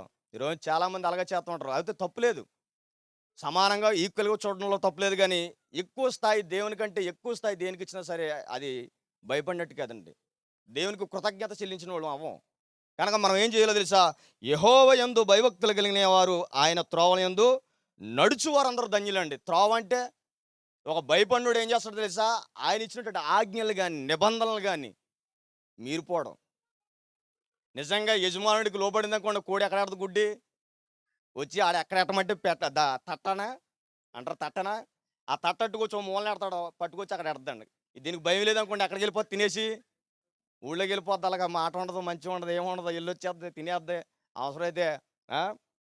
కనుక మనం ఏం చేయాలి, భయపడినట్లు మనం ఇచ్చినటువంటి ఆ యొక్క ఆయుష్ కాలంలో దేవుడు మనకి ఏమైతే ఇచ్చాడో, మనకి ఏమైతే సమృద్ధిని లేక మనకి ఇచ్చినటువంటి ఆహారాన్ని ఎవరిస్తున్నారు చెప్పండి? ఇవన్నీ దేవుడే ఇచ్చాడు. మనిషిని సృజించక ముందు దేవుడిని ఏమి ఇచ్చాడు తెలుసా, ఆ మనిషికి కావాల్సినటువంటి ప్రొటెక్షన్ కానీ ఆహారం కానీ ప్రతిదీ కూడా భూమి మీద పెట్టేశాడు. కనుక ఎందుకు అనుకున్నాడు అలాగా, ఇతనికి కావాల్సినటువంటి, నా కుమారుడికి కావాల్సినటువంటి ప్రతిదీ కూడా నేను ముందరే ఏర్పరిచి పెట్టాలని ఆలోచించాడు గనకే పెట్టాడు. లేదంటే ఈడు కూడా నాకు ఎందుకు అనుకుంటే పెడతాడండి అలాగా, అవునా కదా? వీడి దారిని ఈడు పోనే, వీడి గొడవని చూసుకొని ఈడే సంపాదించుకొని అని అనలేదు. మొదటిసారి ఏమనుకున్నాడంటే, ఆయన నా కుమారుడు నా లోబడతాడని చెప్పేసి ఏం చేశాడంటే ప్రతిదీ కూడా ఏర్పరిచాడు. సముద్రానికి హద్దులు ఏర్పరిచాడు. ఇవన్నీ ఏర్పరిచి మనిషిని బాబురు రే నాకు లోబడరా, నా ఎందుకు భయభక్తులు కలిగి ఉంటారా అంటే అది మిస్ అయిపోయింది కుటుంబంలో. ఈరోజు కుటుంబాల్లో యజమానుడు ఎవరైతే ఉన్నారో, ఆ తండ్రి అనేటువంటి పాత్ర, భర్త అనేటువంటి పాత్ర ఎవరైతే ఉన్నారో భయం లేదన్న వాళ్ళకి. భయం ఉందంటరా? మీరే చెప్పేస్తున్నారు భయం దగ్గర నుండి చూసినట్టు. మంచిదమ్మా. అయితే నిజంగా భయపడిన వాళ్ళు అయితే దేవుని యందు భయభక్తులు కలిగి ఉంటారు వాళ్ళు. వాళ్ళ కుటుంబ వ్యవస్థలో వాళ్ళు ఎలాగ కష్టపడాలి, కుటుంబంలో ఎవరు కష్టపడాలని మామూలుగా చెప్పాలంటే యజమానుడు కష్టపడాలి. చెప్పాడు కదా ఆదాముతో చెప్పాడు దేవుడు ఏమని, నువ్వు ఫలించి నీ యొక్క రెక్కల కష్టార్జితం లేదా నువ్వు చెమటూర్చి అన్నాడా లేదా? భార్యని ఏమన్నాడో అవనే, నువ్వు ప్రసవ వేదం పడి బిడ్డలు కంటావు. ఈ మధ్యన మొగలు తయారవుతున్నారు బిడ్డలు కంటాకి. అమెరికాలో ఒక అతనికి అన్నాడు అలాగా. చూడండి ఎంత వ్యతిరేకత. దేవుని హేళన చేసేటువంటి పనులు ఇవి. ఎవరి పని వాళ్ళే చేయాలి, అవునా కదా? ఎవరి పని వాళ్ళే చేయాలి. కనుక మనం ఏం చేయాలంటే మనకి దేవుడు అనేటువంటి ఒక వ్యక్తిని మనం మీనింగ్ సొసైటీలో అలాగే రిప్రజెంటేటివ్ ప్రతినిధిగా ఉండాలంటే ఆయన ఎందు మనం ఏం చేయాలంటే భయభక్తులు కలిగి ఉండాలి. మనం భయభక్తులు కలిగి ఉండడం వల్ల మనకు వచ్చేటువంటి భార్య కూడా భయం భక్తి కలిగి ఉంటుంది. లోబడతారో ఈయనే లోబడ్డో మనం ఏమనుకుంటా, ఏయ్ నోరుమి అంటే ఏమంటుంది ఆవిడ, నువ్వు కూడా నోరు మీరా అంటది. ఏమంటుంది? మనమే దేవునికి లోబడ్డాం అనుకోండి, ఆవిడ ఏమంటుంది తెలుసా, అలాగేనయ్యా అంటది. ఆ తగ్గింపు ఉంటుందండి. ఎందుకంటే తెలుసా, మనం ఆటోమేటిక్గా ఎవరికైతే భయపడతామో భయపడినటువంటి వ్యక్తి ద్వారా మనం ఏం చేస్తాం తెలుసా, ఆయనకు లోబడతాం, అతిక్రమించం, మాట తోలడం కానీ, పనిచేసే విషయంలో కానీ, కష్టపడే విషయంలో కానీ రాజీ పడడం. కుటుంబంలో సోమరోళ్ళ తిరుగుతున్నారు చేసుకున్నటువంటి భర్తల పని మానేసి సోమరోళ్ళ తిరుగుతున్నారు. అది ఎంత మాత్రం కరెక్ట్ కదండి. ఏం చేయాలి తెలుసా, కుటుంబానికి ఒక వ్యవస్థ ఉంది. ఆ వ్యవస్థలో మనం ఏం చేయాలి తెలుసా, భర్త అనేవాడే కష్టపడాలి. అంటే భార్య అంటే కష్టపడకూడదని కాదు, కష్టపడవచ్చు, కానీ ఒక కమిట్మెంట్ మీద ఉండాలి. ఇద్దరు ఒక కమిట్మెంట్ అండర్స్టాండింగ్ మీద ఉండాలి. అండర్స్టాండింగ్ మీద ఉంటే ఏమవుతుంది తెలుసా, కుటుంబాల్లో హెచ్చుతగ్గు రాదు, లోపాలు రావు. అండ్ మీకు అర్థమవుతుందా, మాట ఆడుకోవడం, గిల్లి గజ్జలు పెట్టుకోవడం, మాట ఇసిరేయడం ఇవేమి ఉండవు. ఎందుకనో తెలుసా, ఒకళ్ళకి భయపడుతున్నాం మనం. ఆయన చెప్పిన ఆజ్ఞలు మీరు చదువుకుంటే బోళ్ళని ఆజ్ఞలు ఉన్నాయండి కుటుంబానికి సంబంధించి, భర్తకు సంబంధించి, భార్యకు సంబంధించి. భార్యలారా ఏమన్నాడండి, లోబడి ఉండమని చెప్పాడు. ఎంత బ్యూటిఫుల్ మాట అండి, అది చాలా ఆనందం. ఎందుకంటే ఒక భార్య భర్తకు లోబడింది అనుకోండి, భర్త ఏం చేస్తాడో, ఇప్పుడు లోబడం అనేటువంటి మాట ఎవరిచ్చారండి, దేవుడిచ్చాడు. మీరు మాకు అంటే నేను చేసుకున్న భార్య నాకు లోబడి ఉంటుందంటే కారణం ఎవరండి, దేవుడే. ఎందుకంటే ఆయన చెప్పాడు, ఆయన ఆజ్ఞలు పాటిస్తున్నారు కుటుంబంలో. మీకు అర్థమవుతుందా? ఇప్పుడు నేను భయపడాలంటే ఎవరి మాట వినాలి, దేవుని మాట వినాలి. ఎందుకంటే చెప్తున్నాడు ఆయన, యెహోవా యందు భయము భక్తి కలిగి ఉండమంటున్నాడు ఆయన. అలాంటప్పుడు ఏం చేస్తుంది, చాలా ఫ్రీడమ్ ఉంటుంది. ఆ ఫ్రీడంలోంచి ఆయన అంటున్నాడు, ఆయన త్రోవల యందు నడుచువారు అందరూ ధన్యులు. నడుస్తారండి. భార్య నడుస్తుంది, భర్త నడుస్తాడు, భర్త నడిస్తే భార్య నడుస్తుంది, భార్యను బట్టి భర్తను బట్టి ఏం చేస్తారు, కుటుంబం పిల్లలు కూడా నడుస్తారు. ఈ కుటుంబం సంబంధించినటువంటి సాంగ్ చాలా బాగుంటుందండి మన కుటుంబ జీవితంలో చదువుకుంటే. భర్తని వాళ్ళ దగ్గర పెట్టుకుని, భార్యల దగ్గర పెట్టుకుని ఈ కీర్తనలో చదువుకుంటే చాలా బాగుంటుందండి. చదువుకుని మీకు వచ్చినట్టుగానే వివరించుకుంటే, లేదా చదువుకుని దీని అర్థం తెలుసుకోగలిగితే చాలా బాగుంటుంది. ఈ యాత్రలో మనం కొనసాగించేటంత వరకు, కానానికి వెళ్ళేటంత వరకు కూడా కుటుంబాల్లో ఇబ్బంది రాదు, కుటుంబాల్లో వ్యత్యాసం రాదు, కుటుంబాల్లో గలిబిరి రాదు. ఏమండి మీకు ఒక మాట తెలిసి, ఒక విశ్వాసైన భర్త ఉంటండి ఏమవుద్ది, అవిశ్వాస అయినటువంటి భార్యను మార్చుకుంటాడు. ఒకవేళ అవిశ్వాస అయినటువంటి భర్త ఉన్నాడు అనుకోండి, విశ్వాసం వల్ల భార్య వల్ల మారతాడు. ఇది ఆజ్ఞలు కాదంటారా చెప్పండి, దేవుని మాటలు కాదంటారు ఇవి. ఒకవేళ నిజంగా దేవుని సన్నిధిలో దేవుని యందు భయము భక్తి కలిగి ఉంటే కనుక ఆయన ఆ త్రోవలు ఏం చేస్తాం, మనం నడుచుకుంటాం. నడుచుకున్న వారందరూ ఏమవుతారు అన్నాడు ఇక్కడ,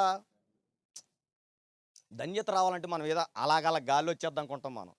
ఆ మధ్యన కరోనా 2020 ఆ ప్రాంతంలోనే కరోనా ఎలాగొచ్చిందంటే, ఆ పక్కింటికి వెళ్ళి, ఆ ఎదురింటికి వెళ్ళి, ఆ ఎదురింటిలోంచి ఎలాగొచ్చింది అన్నాడంట. ఎలాగొచ్చింది అంటాడు కరోనా, పక్కింటి కాడి నుంచి ఎదురింటికి వెళ్ళి, ఎదురింటి కాడి నుంచి ఇంట్లోకి వచ్చిందా. అలా కాదు, అలా గాలి ద్వారా వచ్చేసింది అది. ఏమండి మనకు ఆశీర్వాదం రావాలంటే, కుటుంబంలో ధన్యత రావాలంటే, కుటుంబంలో మనకు లేమి తొలగిపోవాలంటే, కుటుంబంలో ఒక కమిట్మెంట్, ఒక మంచి నడవడికి కానీ, మంచి ఆలోచనలు కానీ కుటుంబంలో ఉండాలంటే ఏమవ్వాలి తెలుసా, యెహోవా యందు భయభక్తులు కలిగి ఉండాలి. రెండోది ఏంటంటే ఆయన త్రోవల యందు నడుచువారు అందరూ ధన్యులు.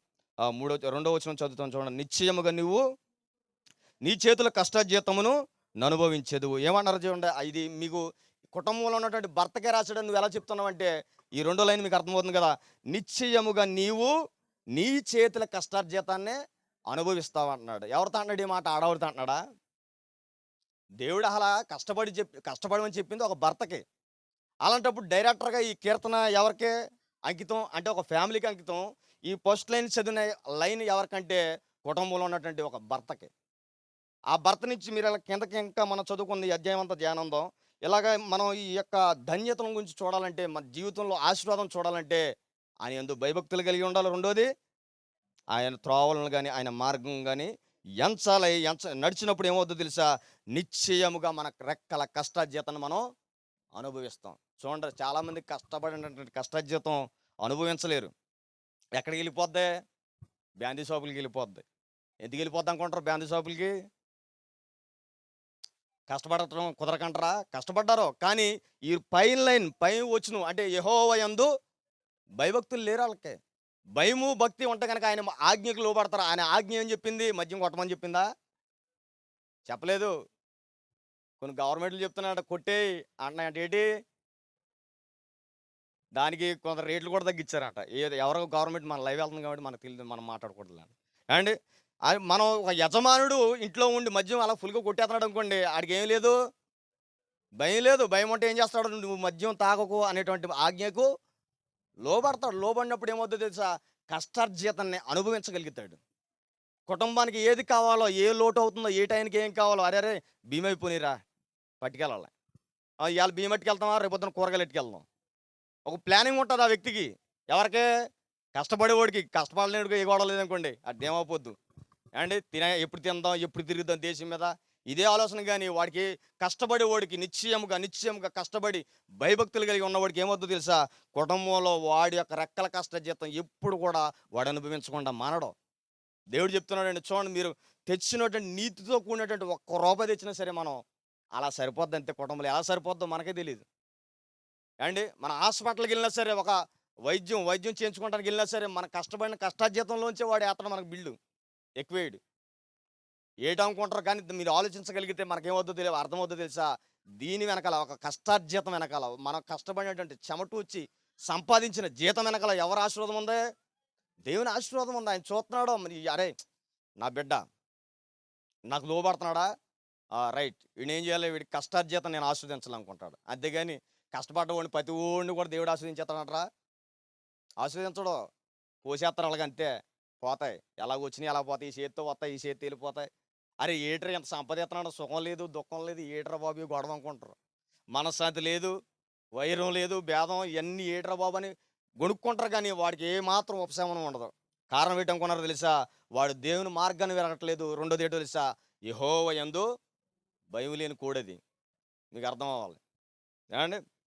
కనుక ఇదేమవుతుందో తెలుసా, మీరు ఇలాగ చేసుకుంటూ రావడం వల్ల మీ కుటుంబంలో ఏం జరుగుతుందో తెలుసా. చూడండి, 2వ వచనంలో కింద లైన్, నీవు ధన్యుడువు, నీకు మేలే కలుగుతుంది అంటున్నాడండి దేవుడు. ఎంత గొప్ప మాట అండి. ఒక ధన్యతే కాదు, ధన్యత ద్వారా వచ్చేటువంటి రెండో మాట ఏంటో తెలుసా. ఆ మాట చాలా చదివితే చాలా ఆనందం వేస్తుందండి. మన ధన్యత్వం గురించి మనం దీవించడమే కాదు, మనం దీవించినటువంటి మాటను బట్టి ఏం చేస్తాం, మేలు అనేది కలుగుతూనే ఉంటుంది. గనక మనం ఏం చేయాలంటే, ఈ వచ్చును ఈ రిఫరెన్స్ను మన జీవితంలో నెరవేర్చబడాలి అంటే గనక, మన కుటుంబం ఆస్వాదించబడాలంటే కనుక ఒకటే ఫిలాసఫీ మర్చిపోకూడదు. రాత్రి నిద్ర లెక్క కొట్టిన తర్వాత కూడా మీరు మర్చిపోకూడదు. రేపు పొద్దున్న 4ంటికి వచ్చి లెక్క కొడుతున్నాం మిమ్మల్ని. మీరు చెప్పాలి ఏమని, యెహోవా యందు భయభక్తులు కలిగిన వారు ధన్యులు. మర్చిపోకూడదు అసలు. నన్ను అనేవారు ఎక్కడ దేవరతుల హాస్టల్లో చిన్నప్పుడు మేము చదువుకునేవాడు. అక్కడ పొద్దున్న 9ంటికి వెళ్తాం, సాయంత్రం 5ంటి దాకా చదువే. ఆ చదువే ఎక్కింది కాదు మాకు. ఈ చదివేకపోగా సాయంత్రం మాటలు మళ్ళీ ట్యూషన్, మళ్ళీ హాస్టల్ నుంచి వచ్చేసి అక్కడి నుంచి ఆ చివరి నుంచి వచ్చేసి కూర్చోండి రబ్బాయి, చెప్పండి రబ్బాయి నువ్వు పోగా మళ్ళీ అని ఊరు, రే మాబులు మిమ్మల్ని లెగ్గొడితే చెప్పిలా ఉండాలి రాని ఊరు. చదివే ఇంట్రెస్ట్ లేదు, ఇక మాబులు లెగ్గొడతాయి ఏంటి, పగలు లెగ్గొడతాయి ఏంటి, మధ్యాహ్నం వచ్చి కేకేస్తాయి ఏంటి, మాకు లేదంకా డిలీట్. ఇంక 2 చెవులు ఇచ్చాడు దేవుడు. ఓ చెవు అంటే అంటాం వదిలేడు. చదువు మీద ఇంట్రెస్ట్ లేని వాళ్ళు ఏమవుతుంది చెప్పండి. మీకు ఇప్పుడు చెప్పినటువంటి వాక్యం ఎంత గొంతుకు చించి అరిచినా, ఏ రకంగా అరిచినా, ఏ రకంగా చేసినా, తలకాయ కిందకే కాళ్ళు పైకెట్టి చెప్పినా సరే మీకు అర్థం అవ్వదు. మీకు ఇంట్రెస్ట్ ఉండాలి. ఇంట్రెస్ట్ ఉంటేనే 28వ కీర్తన మీకు ఎప్పుడు కూడా జ్ఞాపకం ఉండిపోతుంది. మరలా పలానా వ్యక్తి ఆ రోడ్డు అంటే అలాగ వెళ్తామంటారే, ఏం చెప్పాడు ఈ వ్యక్తి అంటే, ఆడి పేరేటో తెల్లగానే 128వ కీర్తన చెప్పాడు రా ఒకసారి రాజుగారి ఇంటికాడ అని జ్ఞాపకం ఉండిపోవాలి. అలాగా మీకు అర్థమవుతుంది అంటే మీకు ఇంట్రెస్ట్, ఆతృత, తృష్ణ. ఏ వాక్యం చెప్పాడు పలానా కుర్రాడు అంటే 128వ కీర్తన. అర్థమవుతుందమ్మా మీకు? 128వ కీర్తన మీకు అర్థం అవ్వాలి. కనుక 3వ వచనం చూద్దాం. నీ లోగిట భార్య ఫలించు ద్రాక్షవలె నుండును, నీ భోజనపు పళ్ళ చుట్టూ నీ పిల్లలు ఉలేవ మొక్కవలే నుందురు. చూడండి, ఆ పై లైన్లు కూడా 2వ వచనం మొదటి వచనం భర్తకి అయితే, 3వ వచనం ఎవరికండి? భార్యకి. ఆవిడేమవుద్దంట, ఫలింతదంట ద్రాక్ష వలె. అండి ఆవిడే కూర్చొని వాళ్ళు సిట్టింగ్ వేయడం కాదంట, ఎవరిని తీసుకొస్తుంది కూడా. కరోనా టైంలో చూడాలండి, భార్య ఏం చేసిందంటే, చిన్నగా ఏదో కరోనా వచ్చిందని తెలిసిందంట భర్తకి. ఏమండి డాక్టర్ గారు టెస్ట్ చేయించిన తర్వాత, అమ్మ కొద్దిగా ఉంది, ఎక్కువ కాదు, కొద్దిగా జాగ్రత్తగా చూసుకోండి అంటే ఏమంటున్నా, తలుపులు పెట్టేసింది, అక్కడ గడెట్టేసి లోపల పెట్టేసి ఏం సెపరేట్ చేసింది, కంచం గ్లాసు, ఈడు సెంటర్ జైల్లో ఖైదీలాగా. ఏమండి సరేలే మంచిలు తాగాడు, అయిపోయింది. మంచిలు తాగిన తర్వాత అమ్మ మంచిలు ఎట్టంటే అక్కడ గ్లాస్ ఎట్టి కరతలకు గెట్టిందంట. ఇంక చూడు, ఇంకా బతుకుంటాం అనవసరం, చచ్చిపోయాడండి. నిజం. ఎందుకనుకుంటున్నారో, ఆ రోగం ఎలాగున్నా, ఆ భయం ఎలాగున్నా, ఈవిడు చూసే విధానం బట్టి పటాష్ అలాంటి భార్యలు ఉంటారండి మహాతల్లులు. ఏమండి అప్పుడు ఏమవుద్ది, ఎముకలు ఎముక, మాసం జ్ఞాపకం రాదు. అప్పుడు మీకు అర్థమవుతుందా? గనక మనకు జ్ఞాపకం రావాల్సింది ఏంటంటే, మనము భయము భక్తి కలిగి ఉండి యెహోవా త్రోవలో నడుచుకుంటే మన భార్య వస్తుందంట. భార్య వచ్చి ఏమవుద్దంట, ఫలింతదంట. ఫలించిన తర్వాత ఏమవుద్దంట, పిల్లల్ని కూడా అలా తీసుకొచ్చి భోజనం వల్ల చుట్టలాగా కూర్చుంటారంట. ఎంత బ్యూటిఫుల్గా ఉంటుందండి. ఈరోజు కుటుంబాల్లో ఒక సిట్టింగ్ వేసి కుటుంబం అలా సరదాగా తినే కుటుంబం లేదండి. అండ్ భర్త ఓ పక్క వెళ్ళిపోతున్నాడు, భార్య ఓ పక్క వెళ్ళిపోతుంది, పిల్లలు కూడా తింటది అన్నారు, లేకపోతే ఏకాకులు అయిపోతున్నారు అలాగా. ఎందుకంటే కారణం ఏంటనుకున్నారో, ఈ 128 కీర్తన పశులైన వారి కుటుంబంలో లేదు. మీకు అర్థం అవ్వాలంటే, మనం దీవించబడాలన్నా, ఆశీర్వదించబడాలన్న కుటుంబంలో క్రమం నైతికత రావాలన్నా ఏమవ్వాలో తెలుసా అండి? యెహోవా యందు భయభక్తులు కలిగి ఉండాలి. 4వ లైన్ చూడండి, యెహోవా యందు భయభక్తులు కలిగిన వాడు ఇలాగా ఆశీర్వదించబడును. మీరు చెప్పిన లైన్లు 3 కూడా అర్థమైనాయండి. 3వ వచనం దాకా మీకు అర్థమైనయా?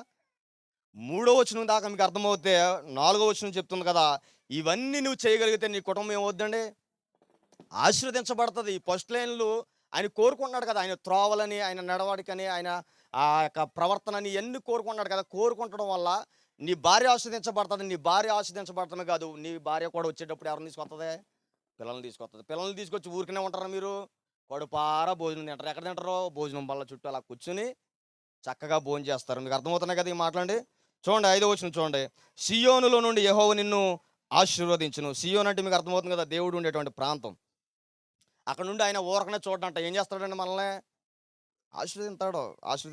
ఆయన యందు మనం ఏం చేయలేదు తెలుసా? 4వ వచనం, ఆయన యందు భయభక్తులు కలిగి ఉండాలి. భయము భక్తి అనేటువంటి మాట చాలా ఇంపార్టెంట్ క్రైస్తవుడి జీవితంలో కానీ, సమాజంలో కానీ. ఏమండి ఇప్పుడు ఉన్నటువంటి సొసైటీకి కానీ, అధికారులకు లోబడి మనం ఉంది కదా, నిజంగా ఒక మంచి గవర్నమెంట్కి మనం లోబడినట్టయితే, ఆయన ఆజ్ఞలకు లోబడినట్టయితే గవర్నమెంట్కి లోబడతాం. గవర్నమెంట్ ఏ ఆజ్ఞలు ఇచ్చిందో, నరహత్య చేయమని గవర్నమెంట్ చెప్పిందండి, వ్యభిచారం చేయమని చెప్పిందా, ఇలాంటివన్నీ చెప్పింది కనుక గవర్నమెంట్కి మనం లోపడతాం. అరే నాకేమైనా పోలీసులు ఏమో వస్తారేమో, శిక్ష చేస్తారేమో, కొడతారేమో, తిడతారేమో, ఒక భయం ఉంటుంది. ఈ భయపడడం వల్ల మనం ఏం చేస్తాం, అధికారులకు లోబడతాం. అధికారి కంటే ఎక్కువగా ఎవరికి లోబడతాం, దేవునికి లోబడతాం. ఆయన త్రోవలు వెతుకుతాం, ఆయన నడవడికను వెతుకుతాం. ఆయన ఏమై ఉన్నాడో, ఆయన ఏం చెప్తున్నాడో, చర్చిలోకి వెళ్తే ఏం మాట్లాడుతున్నాడో, ఎవరి ద్వారా మాట్లాడుతున్నాడో అని భయపడతాం. భయపడడం ద్వారా వచ్చేటువంటి మస్ట్ ధన్యత ఏంటో తెలుసా, ఆయన యందు భయము భక్తి కలిగి ఉంటాం. రెండోది ఏమవుద్దో తెలుసా, ఆయన యందు మన కుటుంబం అనేది ఆస్వాదించబడతా వస్తుందంట. ఏమండి 5వ వచనం 2వ లైన్ చదువుతున్నాను చూడండి, నీ జీవిత కాలమంతయు యెరూషలేమునకు క్షేమము కలుగుట చూచెదవండి. మన జీవితకాలం అంతా, మన బ్రతుకున్నంత కాలం అంతా ఏమండి ఏం చేస్తాం తెలుసా, ఆశీర్వాదనే చూస్తామంట. అంటే శ్రమలు రావనా, లేదు, శ్రమలు వస్తాయి, ఇబ్బందులు వస్తాయి, అయినా కానీ తడబడిపోం, అదిరిపడిపోం. ఎందుకంటే తెలుసా, సముద్రాన్ని ఎర్ర సముద్రాన్ని 2 పాయలు చేసినటువంటి దేవుడు మన దేవుడు అని విశ్వాసంగా ఉంటాం. దాహం వేసింది అనుకోండి, కంగారు అయిపోం, మంచి లేవేటి, నాకు నీళ్ళు లేవేటి, నా కుటుంబంలో అలా ఏమీ లేవేటి అని కంగారు అయిపోం. అవసరమైతే మన దేవుడు ఎలాంటి తెలుసా, బండలోంచి సైతం నీళ్ళేమగల సమర్థుడు. నమ్ముతాం. కుటుంబం ఆహారం లేదనుకోండి, అయ్యో ఈ పూట వండుకుంటే 2 పూటలు లేదు, తింటాం మానేద్దాం, వండుకుంటాం మానేద్దాం అనుకుంటాం. కానీ దేవుడు ఏం చేస్తాడో తెలుసా, ఆకాశం నుండి పూర్ణిళ్ళను మన్నాన్ని మనకే కురిపిస్తాడు. ఆ టైం ఎక్కడి నుంచి వస్తుందో తెలుసా. అలాంటి అద్భుతకరుడు మన దేవుడు. నమ్మాలి. నమ్మడం ద్వారా, విశ్వసించడం ద్వారా ఇలాంటి చూడగలుగుతాం మనం. అంతేగాని వచ్చామమ్మా వెళ్ళామమ్మా అన్నారాడు పెద్దమ్మలు చాలామంది. ఎందుకు వస్తున్నారు వాళ్ళకి తెలదో, ఎందుకు వెళ్తున్నారో కూడా తెలదు. అలాగ వస్తారంతే, మత్తం ఎంచుకుంటారు పాస్టర్ గారి దగ్గర, అయ్యగారు అంతే. భయం ఉండదు, భక్తి ఉండదు, లోబడటం ఉండదు, ఏమి ఉండదు. కనుక మనం ఏం చేయాలి తెలుసా, మన కుటుంబం ఆస్వాదించబడాలంటే, మన కుటుంబం బ్లెస్ చేయబడాలంటే, అండి మన జీవితకాలం అంతా యెరూషలేము క్షేమము కలిగేలాగా చూడాలంటే మనం ఏం చేయాలి తెలుసా, అండ్ ఆయనకి భయపడాలి, ఆయనకు లోబడాలి. ఆయన చిత్తం మీద అది త్రోవలేదో వెదకాలి. చూడండి, ఐదో వచనంలో కింద నేను చదువుతున్నాను. నీ పిల్లలను నువ్వు చూచెదవు. అకాల మరణాలు ఉండవండి మన కుటుంబంలో. చూడండి, మన కుటుంబంలో అకాల మరణాలు యువతను చూస్తామంటే, పెళ్ళి అయిపోయిన వాళ్ళు కానీ చూడు, భార్య భర్తలు కానీ చూస్తామంటే ఒక యవన ప్రాయంలో ఉన్నటువంటి వాళ్ళే చనిపోతున్నారు, డెత్ అయిపోతున్నారు. కారణం ఏంటంటారో? భయం లేదు. భయం ఉందనుకోండి, భక్తి అసలే లేదు, ఏమాత్రం కూడా లేదు జనాలకి. నిజంగా అలాగ ఉంటే కనుక ఇష్టానుసరమైన జీవితం ఉండదు, ఇష్టానుసరమైన బ్రతుకు ఉండదు. ఏమండి, 6వ వచనం చూడండి. ఇశ్రాయేలు మీద సమాధానము ఉండునుగాక. ఇశ్రాయేల్ అంటే ఎవరండి? ఇశ్రాయేల్ అంటే ఎవరు? ఇశ్రాయేల్ అంటే చాలామంది అనుకుంటారు యాకోబుకు పుట్టిన పిల్లలు, వాళ్ళ సంతానం అంటారు, మంచిదే. కానీ యాకోబుకు బిరుదిచ్చాడు, బాగానే ఉంది. కానీ ఇశ్రాయేల్ అంటే ఆయనకి ఇచ్చినటువంటి బిరుదులో కొన్ని అలా క్రాస్ రిఫరెన్స్లు మనం చూస్తే పిలవబడినవాడు, ఏర్పరచబడినవాడు అని అర్థం. మీకు అర్థమవుతుందా? ఇశ్రాయేల్ అంటే పిలవబడినవాడు, ఏర్పరచబడినవాడు. ఇప్పుడు మనం పిలవబడ్డామా? పిలవబడ్డామంటే పిలవబడలేదా? ఊరుకుని వచ్చేసారా? రాజుగారి ద్వారా పిలవబడ్డారా మీరు? నేను పిలవబడ్డాను. దానికంటే ముందు దేవుని ద్వారా పిలవబడ్డమే కాదు, లోకం నుంచి మనం ఏం చేయబడ్డాం? వేరు చేయబడ్డాం, ఏర్పరచబడ్డాం అనమాట. అలాంటి వారికి ఈ కీర్తన అంకితం. మీకు అర్థమవుతుందా? చాలా బ్యూటిఫుల్ కీర్తన, ఇంకా చాలా టైం వర్ణిందని. కానీ అండ్ ఏదేమైనా ఒక క్రమం ఉండాలి కనుక మనం ఈ యొక్క ధన్యతలు మనకు కావాలన్నా, ఈ కుటుంబంలో బ్లెస్సింగ్స్ మనకు కావాలన్నా, మన కుటుంబం ఆస్వాదించబడాలన్నా ఏమావాలి? మనం యెహోవా యందు భయభక్తులు కలిగి ఉండాలి. అలా భయభక్తులు కలిగిన వారి కుటుంబంలో దీవెనలే, ఆశీర్వాదాలు సమృద్ధిగా ఉంటాయి. ఆయన ఆజ్ఞలకు మనం లోబడాలి. అర్థమైందండి కీర్తన? ఈ యొక్క కీర్తన మన వెనుకల్లో దేవుడు దీవించి ఆశీర్వదించును గాక. ఆమేన్.